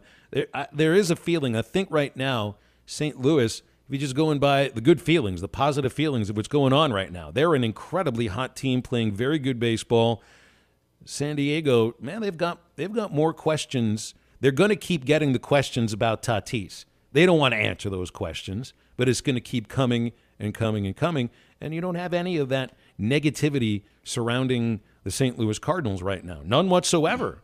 No, you don't. And plus you have the feel-good story of Albert Pujols, and, with what do we got, about a month and a half left in the regular season, about 45 games, 44, depending on where you are in your schedule right now. It's got 11 away from 700. That's going to be a feel-good story to kind of watch. And, something I think most people in baseball can get behind. And, even if you're not the biggest baseball fan, I think it's a story that a lot of people will follow, especially after he gets under 10. So 2 more, I think you'll really start to see a countdown and see it start to really build some momentum if he can get that done. And when it comes to San Diego, not only are they getting the questions, they're just the questions aren't just about Tatis Jr. To me. The questions are, how are you supposedly this talented and only this good? And I'm not saying they're not good. I'm not saying they don't have a shot, because like we've talked with the Cardinals, get in and see what happens. It's baseball. It's the craziest drunken sport of anything ever been invented on God's green earth. But you see the names, you see the pitching staff, you see the guys in the field, you just think that it should be a no-brainer that they should be maybe not ahead of the Dodgers, but they should be running away with the wild card. And right now, they're 5.5 games back from the Braves for the number 1 overall wild card. You look in Milwaukee, like you said, they're only a game and a half back from the Phillies. You look at the rosters and you look at the names on it, they should be better than what they are. And that's the puzzling thing, and that's the question marks to me, because this is a team that's been without Tatis Jr. all year. They still should have enough talent to be running away with a wild card right now. I don't see a lot of frightening names on this lineup necessarily. Outside of Machado, outside of Juan Soto now, there's a feel. Maybe the Padres have a little bit of that St. Louis thing going on where you're dominated by 2 hitters, and the rest of the crew is like, all right, where are we? When are we going to get something from shortstop? When are we going to get something from right field? Something like that. And I feel like Padres needed this infusion of whatever Tatis could have brought offensively and the energy that he plays with that Ha-Sung Kim is not bringing. He's not that kind of a hitter. This will sink, I think, San Diego over the course of the pennant chase. And now I wouldn't be surprised if you end up with 2 teams out of the National League Central that get in. And the Dodgers are just going to end up running away with that West, even though they lose another one of their aces for the rest of the season. And they got, 9-10 starts from Walker Buehler? So now you've got Buehler, who's been a World Series hero, on the shelf for the remainder of the year. Kershaw's injured, though he's expected to come back, and he's been very good when he's been healthy this season. But you've got a really interesting starting rotation there with the Dodgers. Now, they could just outscore a lot of teams, but their pitching has been dominant. I saw a quote that the Dodgers are one of the only teams, I think the only team in the last 60 years that has had 4 pitchers each have 2 starts with 5 no-hit innings. So they're dominant for 5 innings in 8 games. And I think this is a team that is building around a great offense, but their starting pitching has been incredibly good, even with Buehler hurt, even with Kershaw hurt. Tony Gonsolin, the Catman, has turned into a total star. Julio Urias has been good for a while now, so it's not surprising he continues to pitch well. But you've got 2 journeymen here, Andrew Heaney and Tyler Anderson, having seasons that are way better than what they've ever done before. Like Anderson's ERA this year is 2 full runs, if not more, lower than it was for his entire career. It's the same with Heaney, who was okay with the Angels, but he's been incredibly good with the Dodgers. Like there's something in the water with the Dodgers right now. It's just that Dodger blue, Phil. I mean, you put on that uniform, you see the guys in that locker room, and you think, I got to step it up. I gotta be superhuman like everybody else. You have that confidence, you have that swagger, and plus you know that there's not going to be errors made behind you. You've got some of the best ball players, behind you to help clean up that ERA. That a ground ball with eyes isn't going to get through every single time. You feel that swagger just by putting that blue hat with the white LA on it. Yeah, and they're dominant. I mean, the Mets got blown out yesterday. That's a dominant team anyway. I think they'd bounce back, and coast to coast, one coast to the other. It's the last time the Dodgers and Mets met in the postseason. I just remember a memorable 1988 NLCS. I'm sure they met sometime in the last 10 years. I just can't remember it off the top of my head. Hey, but there's also a matchup today in Chicago, probably going to pit the two top Cy Young Award candidates in the American League against each other. Justin Verlander at age 39, having his best season ever, 185 ERA. It's the best in the majors. Dylan Cease, fourth-year major leaguer, pitching for the White Sox, third lowest ERA in the major league, second best in the American League at 196. So that's an American League Cy Young battle going for you right there. And speaking of the Astros and pitching, have you seen the numbers on former Razorback Ryan Stanek? He also is having his best career season, 43 outings, has an ERA of 1.12. So he's been dominant here in his second year with the Astros, and Houston right now does appear to be, I think, head and shoulders better than anybody else in the American League. Speaking of baseball postseason, do you realize that Major League Baseball came out with the playoff schedule for this year? If the World Series goes 7 games, there are more World Series games in November than October. Got to be the first time it's ever happened. That has to be. The World Series starts Friday, October the 28th, in whatever stadium that the league winner had the best record. And then Game 2 is the next day, a travel day, Monday, October 31st, Halloween, Game 3, and then Games 4, 5, 6, and 7 would be in November. The month October is supposed to, just saying October to a baseball fan is supposed to have the same feeling as saying March to a college basketball fan. But then again, the college basketball championship game, it ends in April. The Final Four come in April, and we don't seem to have much of a problem with it.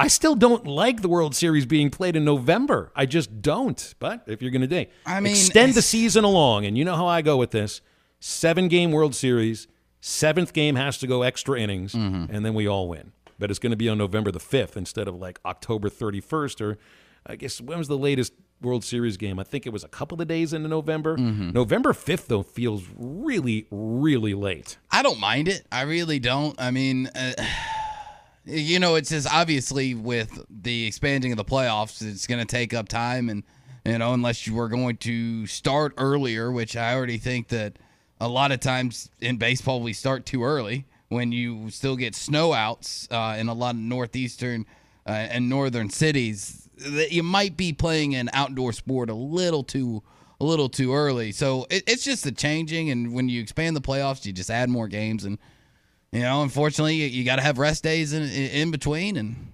it's a result of the times, really. Obviously, you'll be playing that 7th game if you do go 7 games at night. That's the same day as the Arkansas versus Liberty football game, which is going to be a big one when Hugh Freeze and the Flames invade Reynolds Razorback Stadium. 877-377-6963 if you want to get with us on halftime. Again, get those high school football questions in for Nate Olson from Scorebook Live. He'll be joining us at the bottom of the hour because he got high school football games in less than 2 weeks. And Arkansas and Cincinnati, the line has been released by whatever gambling line you follow. And right now the Hogs are a 7.5-point favorite over the Cincinnati Bearcats. Does that feel a little high? Does it feel a little low? I'm going to go on record saying right now it feels like that's a little bit high. I agree. We'll see what happens in the next couple of weeks. Much more to get to here in the third and final hour of halftime on a Tuesday. Stay with us.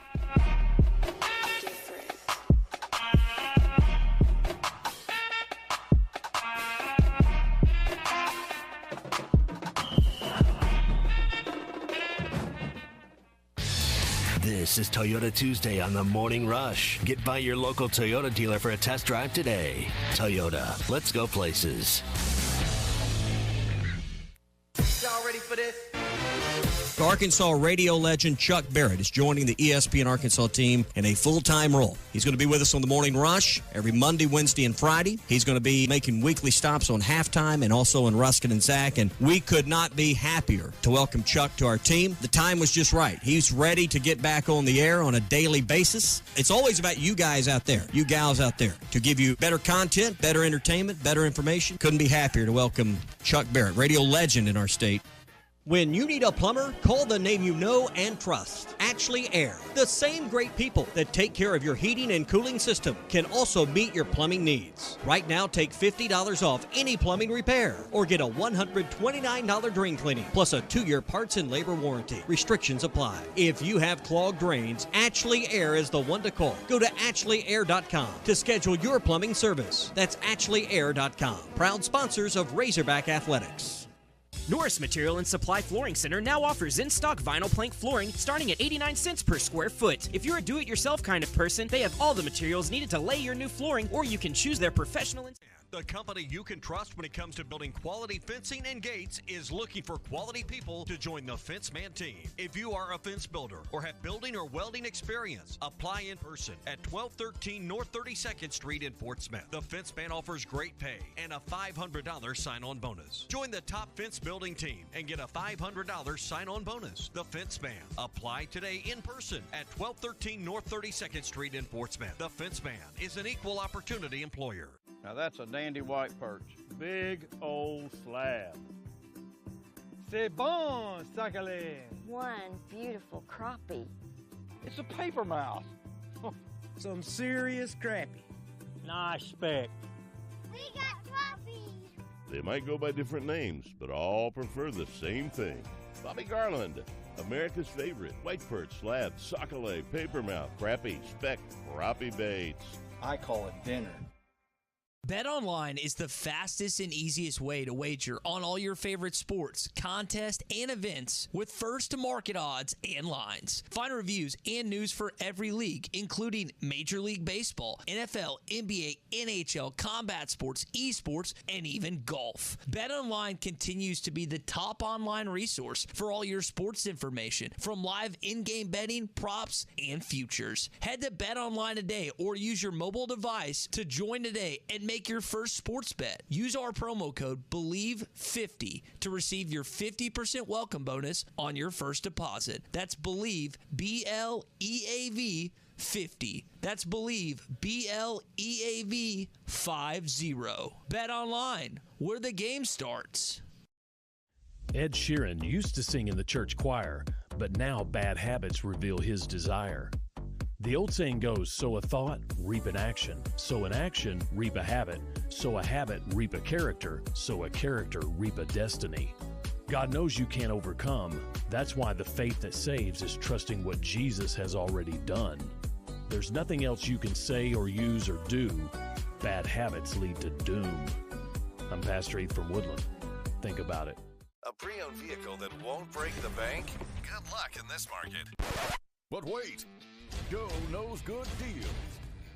That's right, Joe can get you in a pre-owned car as low as $269 a month, or a truck starting at only $299 a month. Joe knows how to give you more for your trade and save your hard-earned cash. Come see Joe at the Crane Used Car Supercenter, because Joe knows. U.S. Highway 71 in Fort Smith. Sometimes wounds just don't heal, and when they don't, reach out to the Tulsa Wound Center. They provide chronic wound care using all the latest technologies such as hyperbaric oxygen therapy, shockwave therapy, skin. That big eight-wheeler rolling down the track, and when your true loving daddy ain't coming back, moving on. He's a rolling on. You were flying too high from one of those skies on, moving on. But someday, baby, when you've had your play, you're gonna want your daddy, but your daddy will say, keep moving on, keep rolling on. You were flying too high from one of those skies on, moving on. You're listening to Halftime with Phil Olson, Matty T, and Drew Barrett. Want to jump in the conversation with the guys? Call or text into Halftime at And877-377-6963.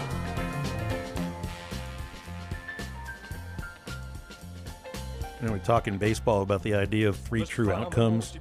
I don't know if it's the same in basketball, but I always hear from Mike Neighbors, Arkansas women's basketball coach, a lot of other coaches too, that they're thinking of scoring three different ways specifically: layups, open three-point shots, free throws.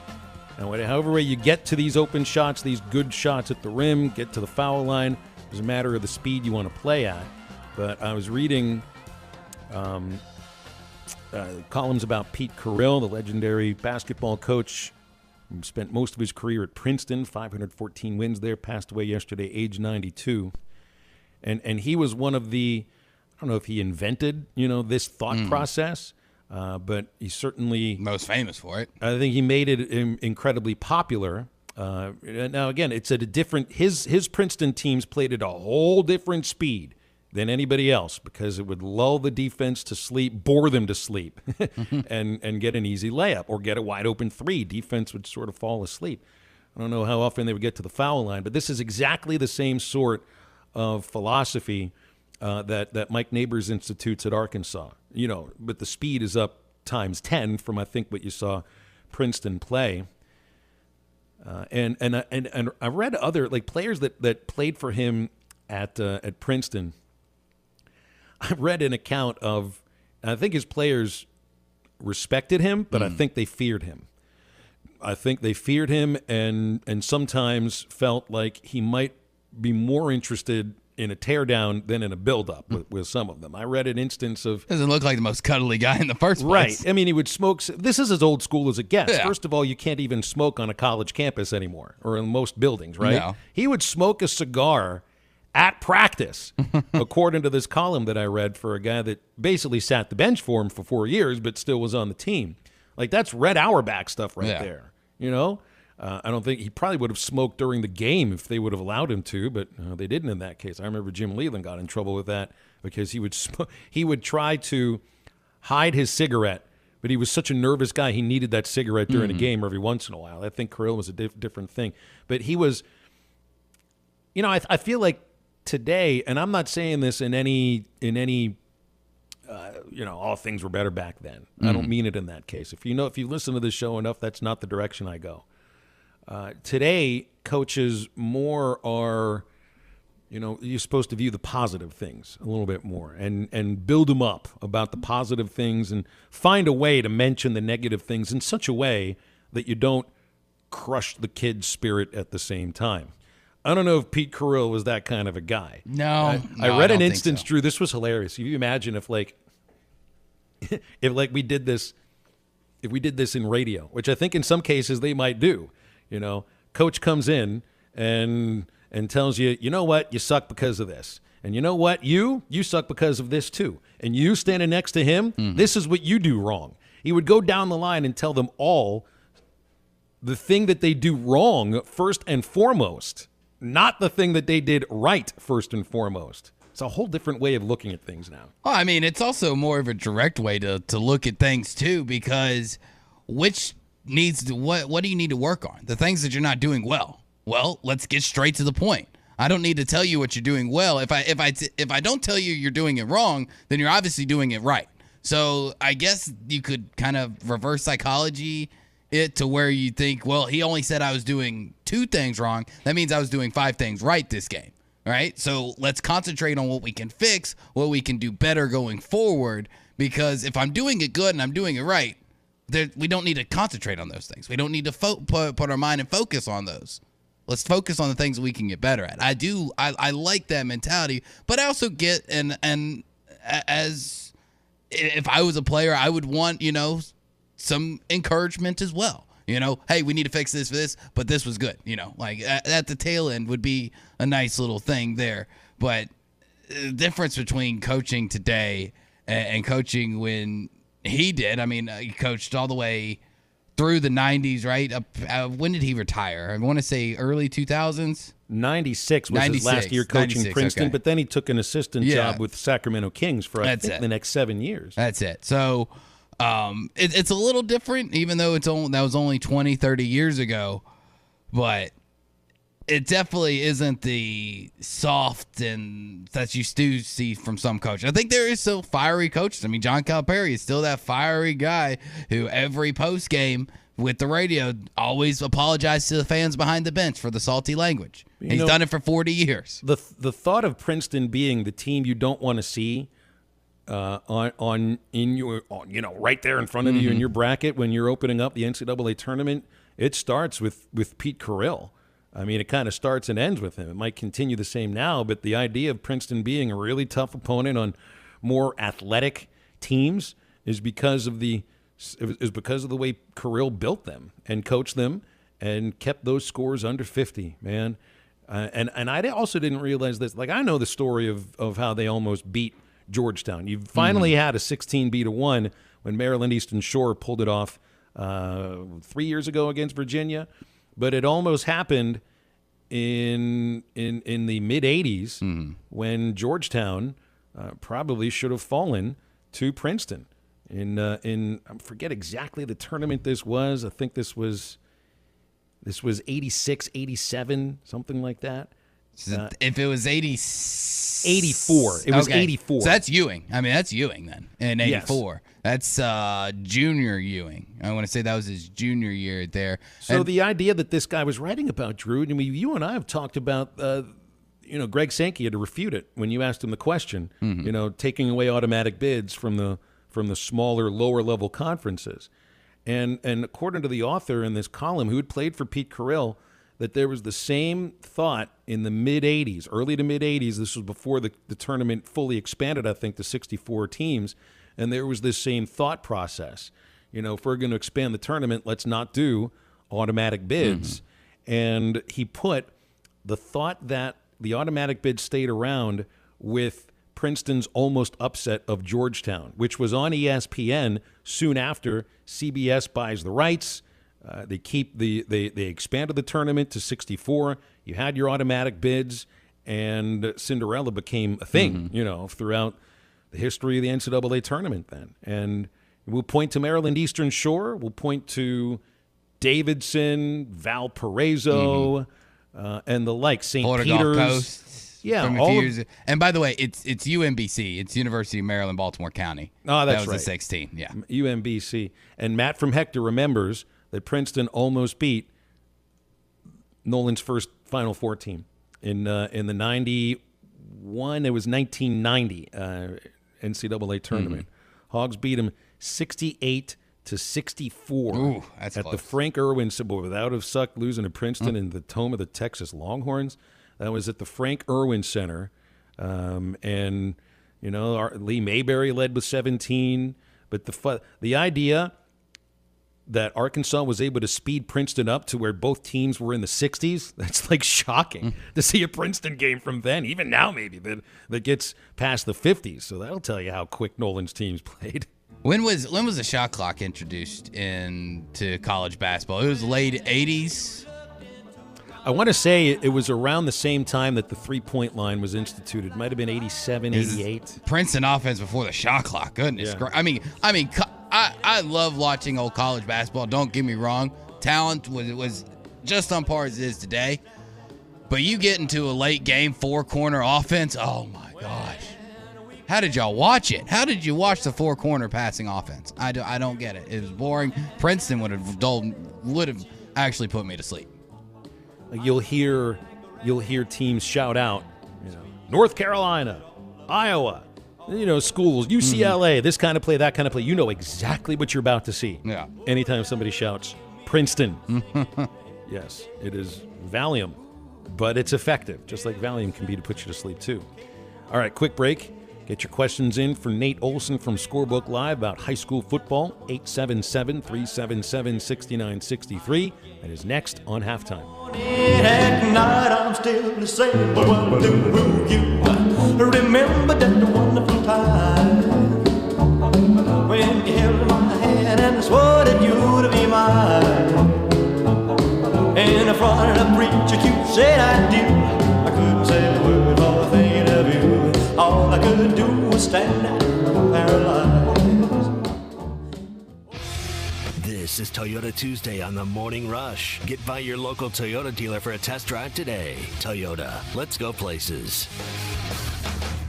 Man, how can you afford gas for that big SUV? I pay less for gas than everyone else. I got the free Get Upside Gas app and get up to 25 cents a gallon cash back every time I buy gas. Hold on. You're getting up to 25 cents off a gallon with the free Get Upside Gas app while I'm paying full price? You know it. People earned over $1 million last year. You just got to take a picture of your gas receipt and bam, up to 25 cents a gallon cash back. You don't have to tell me twice. I'm downloading the free Get Upside Gas app now. Download the free Get Upside app now in the App Store or Google Play to save up to 25 cents a gallon when you buy gas. Use promo code UP for a 25 cent a gallon bonus on your first tank. That's up to 50 cents a gallon on your next tank. Just download the free Get Upside app at the App Store or Google Play and use promo code UP. Save money on gas on every fill up. Just download the free Get Upside app and use promo code UP. That's UP. Visit getupside.com for terms.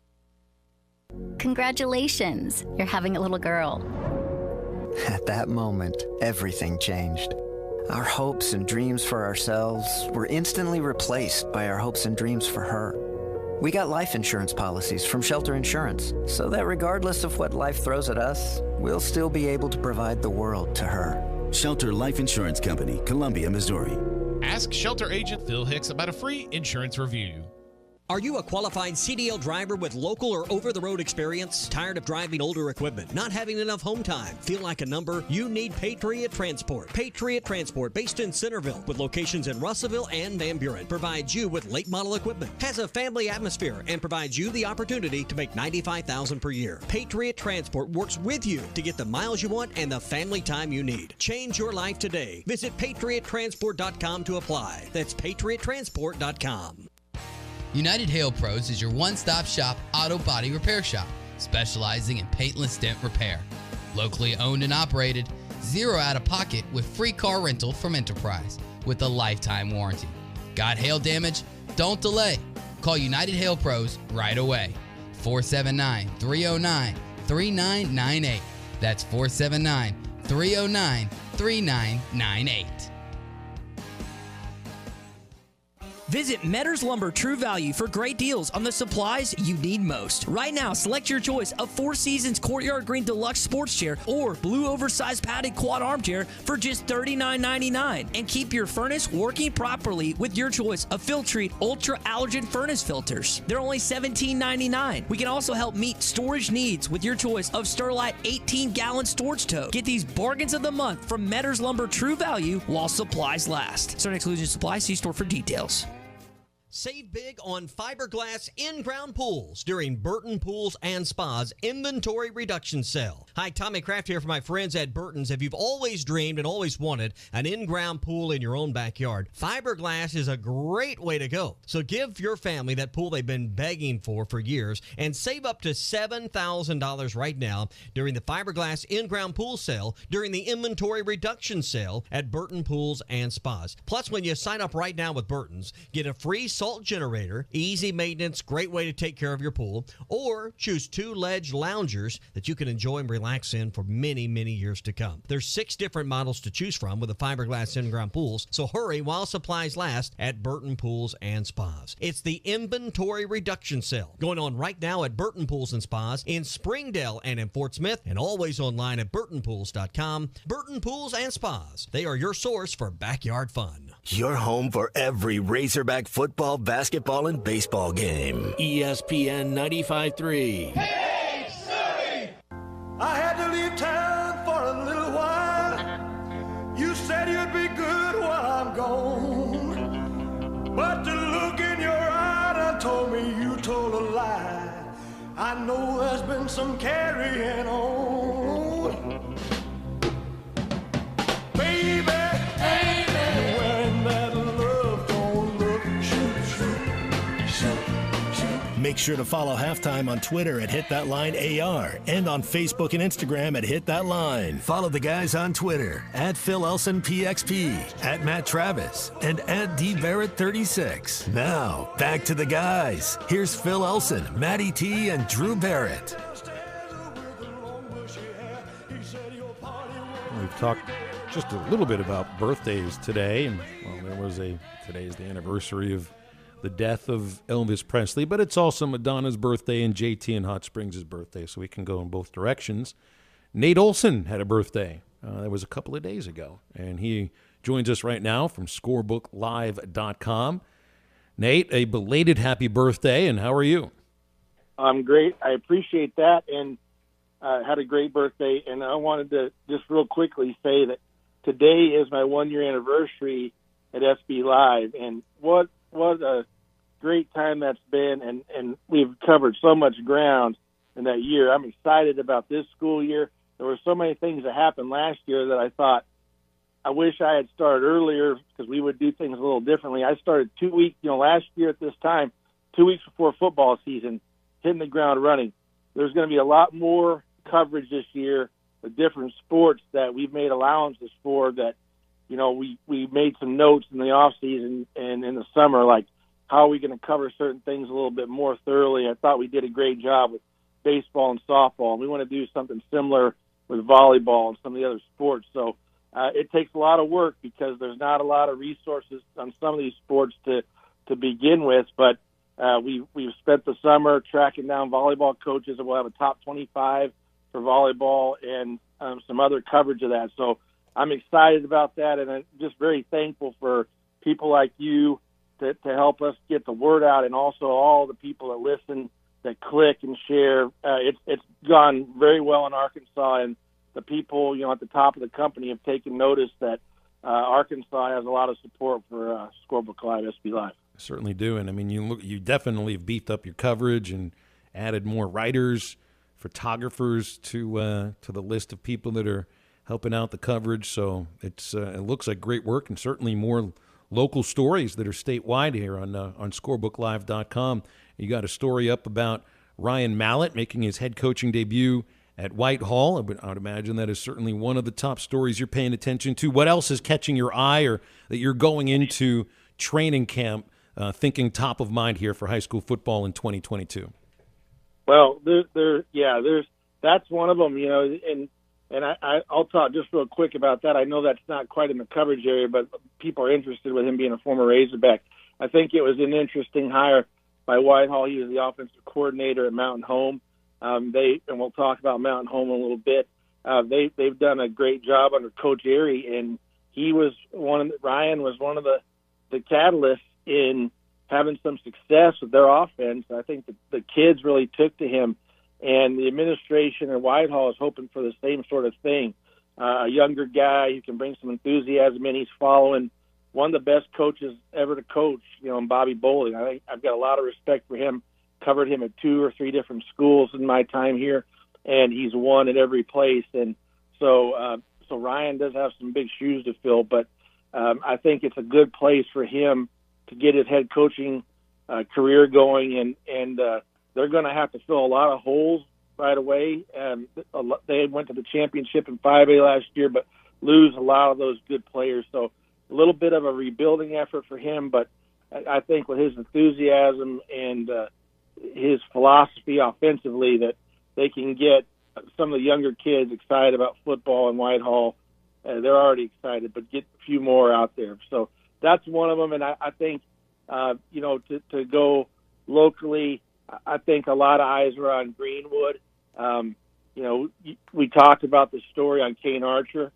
He's a freshman, a ninth grader, high school. The backup quarterback at Greenwood, Hunter Houston, in my mind, is one of the better quarterbacks in the state, and he's the incumbent. But a lot of people, including us, have written and talked a lot about Kane Archer. And so I think one of the questions that a lot of people have is, will Kane Archer play? And Coach Young at Greenwood said, yeah, he's going to get in the game. It's a lot of times your quarterback gets a little banged up, and it's whether the backup goes in for a couple series or for the entire game or a couple games. Houston's had some problems with his shoulder. He got knocked out of the game with a concussion in the championship game, so he missed a couple games last year. So that would be an instance where Archer would play, and so I think they're prepared for him to play. I think Greenwood has a fantastic team.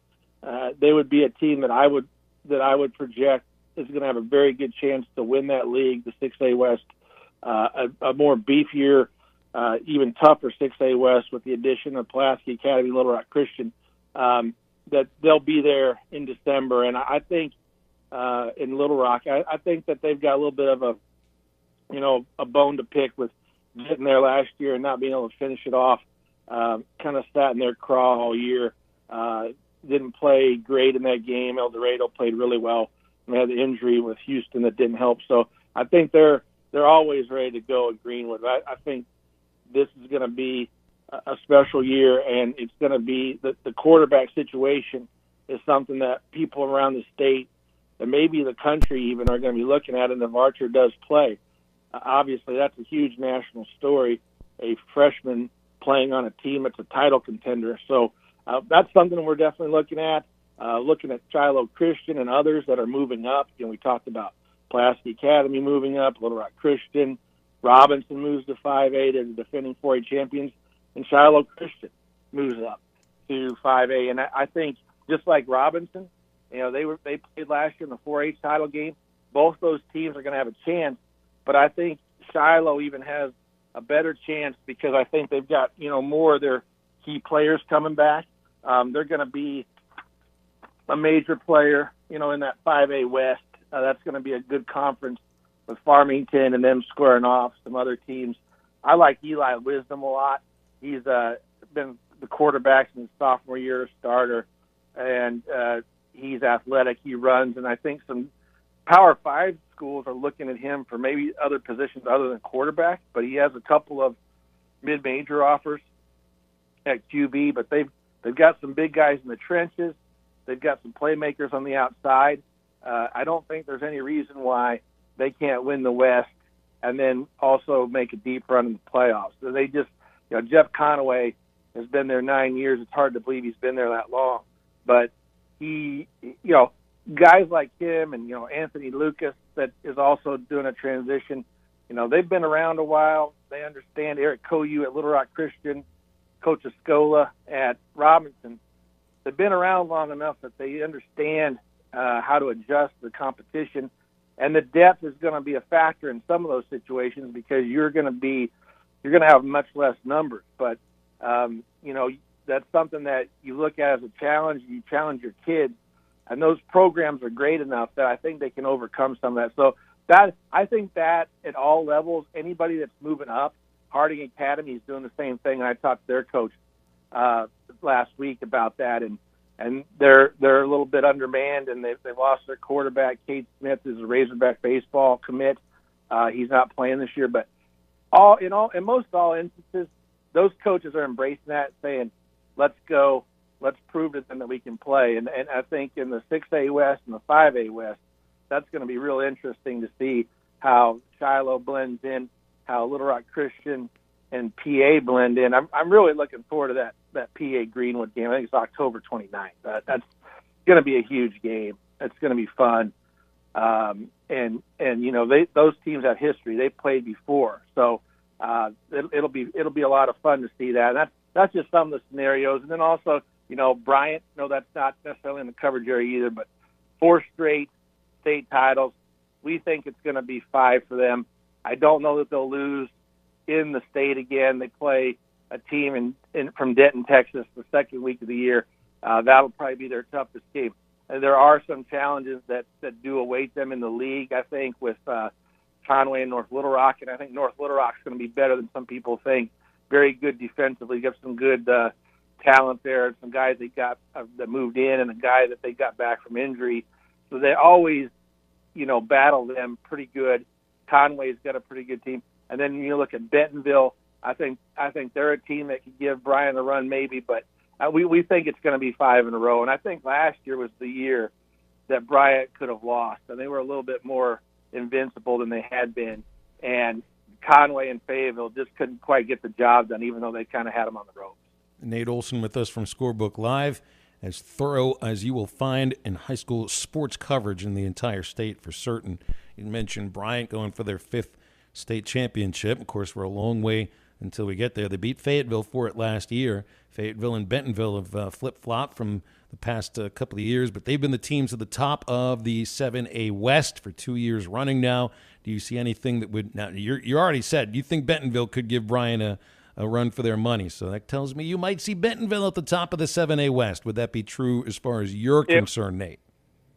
Yes, it would. I would pencil them in, but a team that I like a lot, and we haven't talked a lot about them, last year is Bentonville West. At first, talk about Bentonville. A guy that Razorback fans know a lot of is Joey Sua, a big lineman, not only probably the best in Arkansas, one of the best recruits overall in Arkansas, but one of the best in the country. He's got to be one of the better linemen. And I haven't seen all the rankings, but he's terrific. He's very, very dominant, especially at that high school level. I mean, he looks like, he's a college junior and blocks extremely well. Even if you have one guy, I mean, they normally have good offensive lines all the way across the board at Bentonville, but one guy, he's that good, can really help you. They're breaking in a new quarterback, so that's going to be a bit of an issue with Carter Nye. I mean, I think he got some experience last year and played, so, he'll just kind of have to get his feet wet, but he did play some. But a guy that'll help him out a lot is Josh Ficklin. He's their bell cow running back. He'll take a lot of the heat early, the pressure off. But I think Bentonville has the makings. That the interesting thing is going to be with Bentonville West. They have played a lot of young players throughout the last couple of years. Now those guys have grown up, and they've got like 16 starters or 17 starters returning. And Jake Casey, the 6'4", 180-pound senior or junior, started last year as a sophomore. I really like them a lot, and they'll play Bentonville probably, I think, with a conference championship on the line, which would be really interesting because only a few miles separate their campuses there in Benton County. And so I think with the right bounces, West can challenge Bentonville, and if it comes down to where they both are 1-2 at the end of the year, that's going to be a really good game. Fayetteville will have something to say about it. I think, Casey Dick has kind of planted his flag in the program, and things are going really well for them last year, and I think they got a lot of people on the same page. The problem is a lot of those people graduated. You see, like Isaiah Satania, you hear Sam Pittman talk about him, about how he's so good at making tribute for the Hogs this year, and that guy, you lose him off a high school team. Super valuable, our athlete of the year last year, great track athlete. So it's hard to replace somebody like that. You've got a new quarterback, too. Bladen Fike is gone. You've got Lindsay that's moving in. We all know about their lineage. He's a big kid. If he can take over the offense, they have the talent, even though they're inexperienced, to challenge. And then a team like Harbor, they have had a lot of success there under Chris Wood, but the last few years injuries have kind of bitten them. And they've got a very good quarterback in Luke Buchanan. I like him a lot. He can run it, throw it. I think he's one of the more underrated players, mainly because they haven't had the kind of success that, the more you win, the more acclaim you're going to get. And so he's kind of flown under the radar. But I feel like if they can get things, if they can stay healthy, I mean, they have talent, and Chris Wood's a great coach. So you kind of wait in the last couple of years, and maybe year before not as great, and last year, still kind of, middle of the pack. Is this going to be the year that maybe they stay healthy and break out? I don't think that this is a Bentonville team that is just a super juggernaut that will roll over everybody without much problem. I think, they can be beaten. So, a team like Harbor could possibly get that done. They're going to have to stay healthy, keep Buchanan healthy, but he is a very good quarterback. And then, you've got some other teams in that league, too, that are better than they have been. But I think it's going to start with those teams at the top, probably.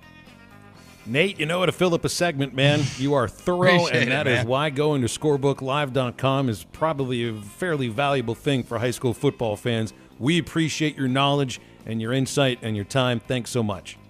Appreciate it. Thank you. Thanks, Nate Olson from Scorebook Live, and they've definitely beefed up their coverage. Got some familiar names that are now writing for him. Jeff Halpern being one of them. Nate, of course, another. Steve Andrews, Jimmy Jones on the photograph. So they're going to do some good work. And that was a 2-question segment. Yes. And Nate took it from there. Attaboy, Nate. That is called thorough Give knowledge. him an inch, he'll run it a mile. And we are going to thoroughly wrap up halftime right after this quick break. The summer sell-down sales event is going on right now at Breen RV. The company you can trust when it comes to building quality fencing and gates is looking for quality people to join the Fence Man team. If you are a fence builder or have building or welding experience, apply in person at 1213 North 32nd Street in Fort Smith. The Fence Man offers great pay and a $500 sign-on bonus. Join the top fence building team and get a $500 sign-on bonus. The Fence Man. Apply today in person at 1213 North 32nd Street in Fort Smith. The Fence Man is an equal opportunity employer. Now that's a dandy white perch. Big old slab. C'est bon, sacalé. One beautiful crappie. It's a paper mouse. Some serious crappie. Nice speck. We got crappies. They might go by different names, but all prefer the same thing. Bobby Garland, America's favorite. White perch, slab, sacalé, paper mouth, crappie, speck, crappie baits. I call it dinner. BetOnline is the fastest and easiest way to wager on all your favorite sports, contests, and events with first-to-market odds and lines. Find reviews and news for every league, including Major League Baseball, NFL, NBA, NHL, combat sports, esports, and even golf. BetOnline continues to be the top online resource for all your sports information, from live in-game betting, props, and futures. Head to BetOnline today or use your mobile device to join today and make your first sports bet. Use our promo code BELIEVE50 to receive your 50% welcome bonus on your first deposit. That's BELIEVE, BLEAV 50. That's BELIEVE, BLEAV 50. Bet online, where the game starts. Ed Sheeran used to sing in the church choir, but now bad habits reveal his desire. The old saying goes, sow a thought, reap an action. Sow an action, reap a habit. Sow a habit, reap a character. Sow a character, reap a destiny. God knows you can't overcome. That's why the faith that saves is trusting what Jesus has already done. There's nothing else you can say or use or do. Bad habits lead to doom. I'm Pastor Heath from Woodland. Think about it. A pre-owned vehicle that won't break the bank? Good luck in this market. But wait, Joe knows good deals. That's right, Joe can get you in a pre-owned car as low as $269 a month, or a truck starting at only $299 a month. Joe knows how to give you more for your trade and save your hard-earned cash. Come see Joe at the Crane Used Car Supercenter, because Joe knows. U.S. Highway 71 in Fort Smith. Sometimes wounds just don't heal, and when they don't, reach out to the Tulsa Wound Center. They provide chronic wound care using all the latest technologies such as hyperbaric oxygen therapy, shockwave therapy, skin substitutes, and more. When it comes to life and limb, experience matters. Make sure you are being seen and treated by an experienced and certified wound physician. Founder and medical director Dr. Lam Lee has been a prominent wound care and hyperbaric physician for over 15 years. 10,000 patients can't be wrong. Online at tulsawoundcenter.com or call 918-561-6661. Searching for the best UTV on the market but can't find it with any of the big name brands? That's where the Intimidator comes in. An American brand using American-made steel and built in Arkansas. Intimidator UTVs offer premium components as standard. Or why we believe we were voted one of the best running stores in America. Visit us and see how we can help you. True Grit Running Company, 6808 Rogers Avenue, Suite B, behind Chick-fil-A. Your home for every Razorback football, basketball, and baseball game. ESPN 95.3.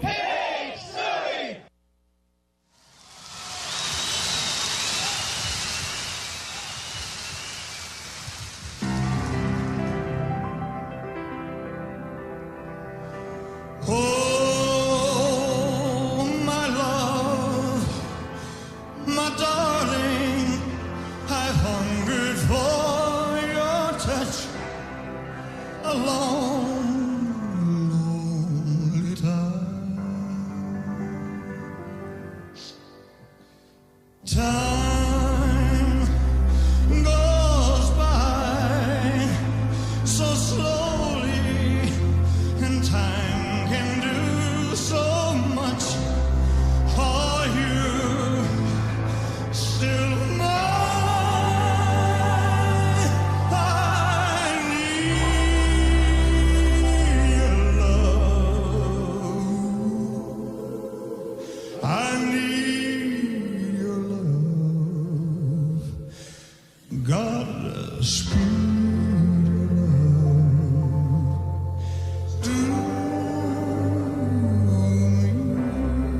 Now, back to the guys. Here's Phil Elson, Matty T, and Drew Barrett.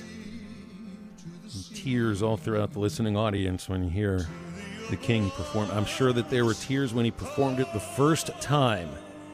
As we wrap up halftime here on ESPN Arkansas and hitthatline.com. Want to thank Cheap Sleep Furniture for their sponsorship. This is a great place to get brand mattresses. 75% off retail. Pillow top, hybrid, firm, medium, plush, bed in a box. They've got it all right now. Living room sets too. Sofa set sectional only $8.99 today. So get over to Cheap Sleep Furniture. Same day selection so you can take it home with you. They're open 7 days a week in Bentonville, Springdale, and Fort Smith.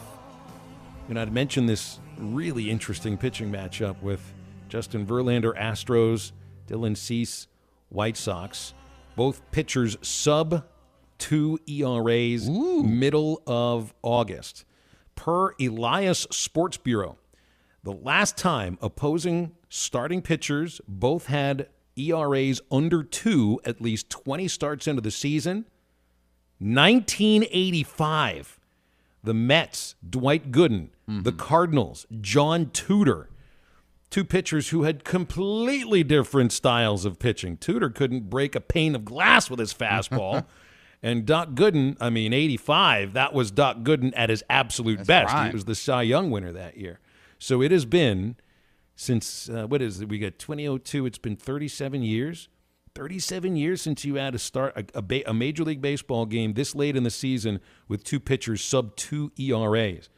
That'd be one to watch, and it's hopefully it'll be one of the fastest games of the season.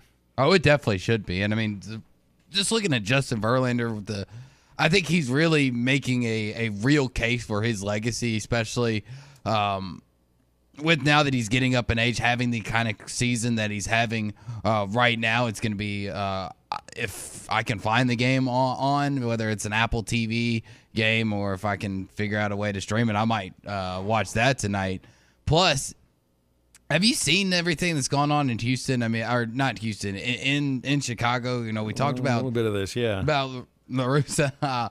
And Johnny Cueto called out the team saying they had no fire, but since then they've been winning games. They have, and they won last night. But I saw a video of just fans just yelling at them. I mean, just getting at them. And it's not like the White Sox are a bad team. I mean, they're probably going to make the playoffs just because they play in the worst division in baseball right now. I mean, goodness gracious, they are vicious on the South Side right now. Well, that's Chicago for you. I guess the White Sox aren't going to be the cuddly Cubs fans, right? That's not the Cubs anymore anyway. It was a long time ago. They were just, we're the Cubs. We don't expect to lose. A while ago. All right, we've made it to the other end of edition of Halftime here. 3 hours on a Tuesday. It's been a lot of fun and a full day tomorrow. We've got Matt Zimmerman at the first hour getting into this Arkansas Euro sweep. Bill King from Nashville Sports Radio. A lot of college football. And we appreciate your ears. For Maddie and for Drew, I'm Phil. Have a great rest of your Tuesday. Ruskin and Zach take you at the top of the hour. Get up, get out, and get better. Was your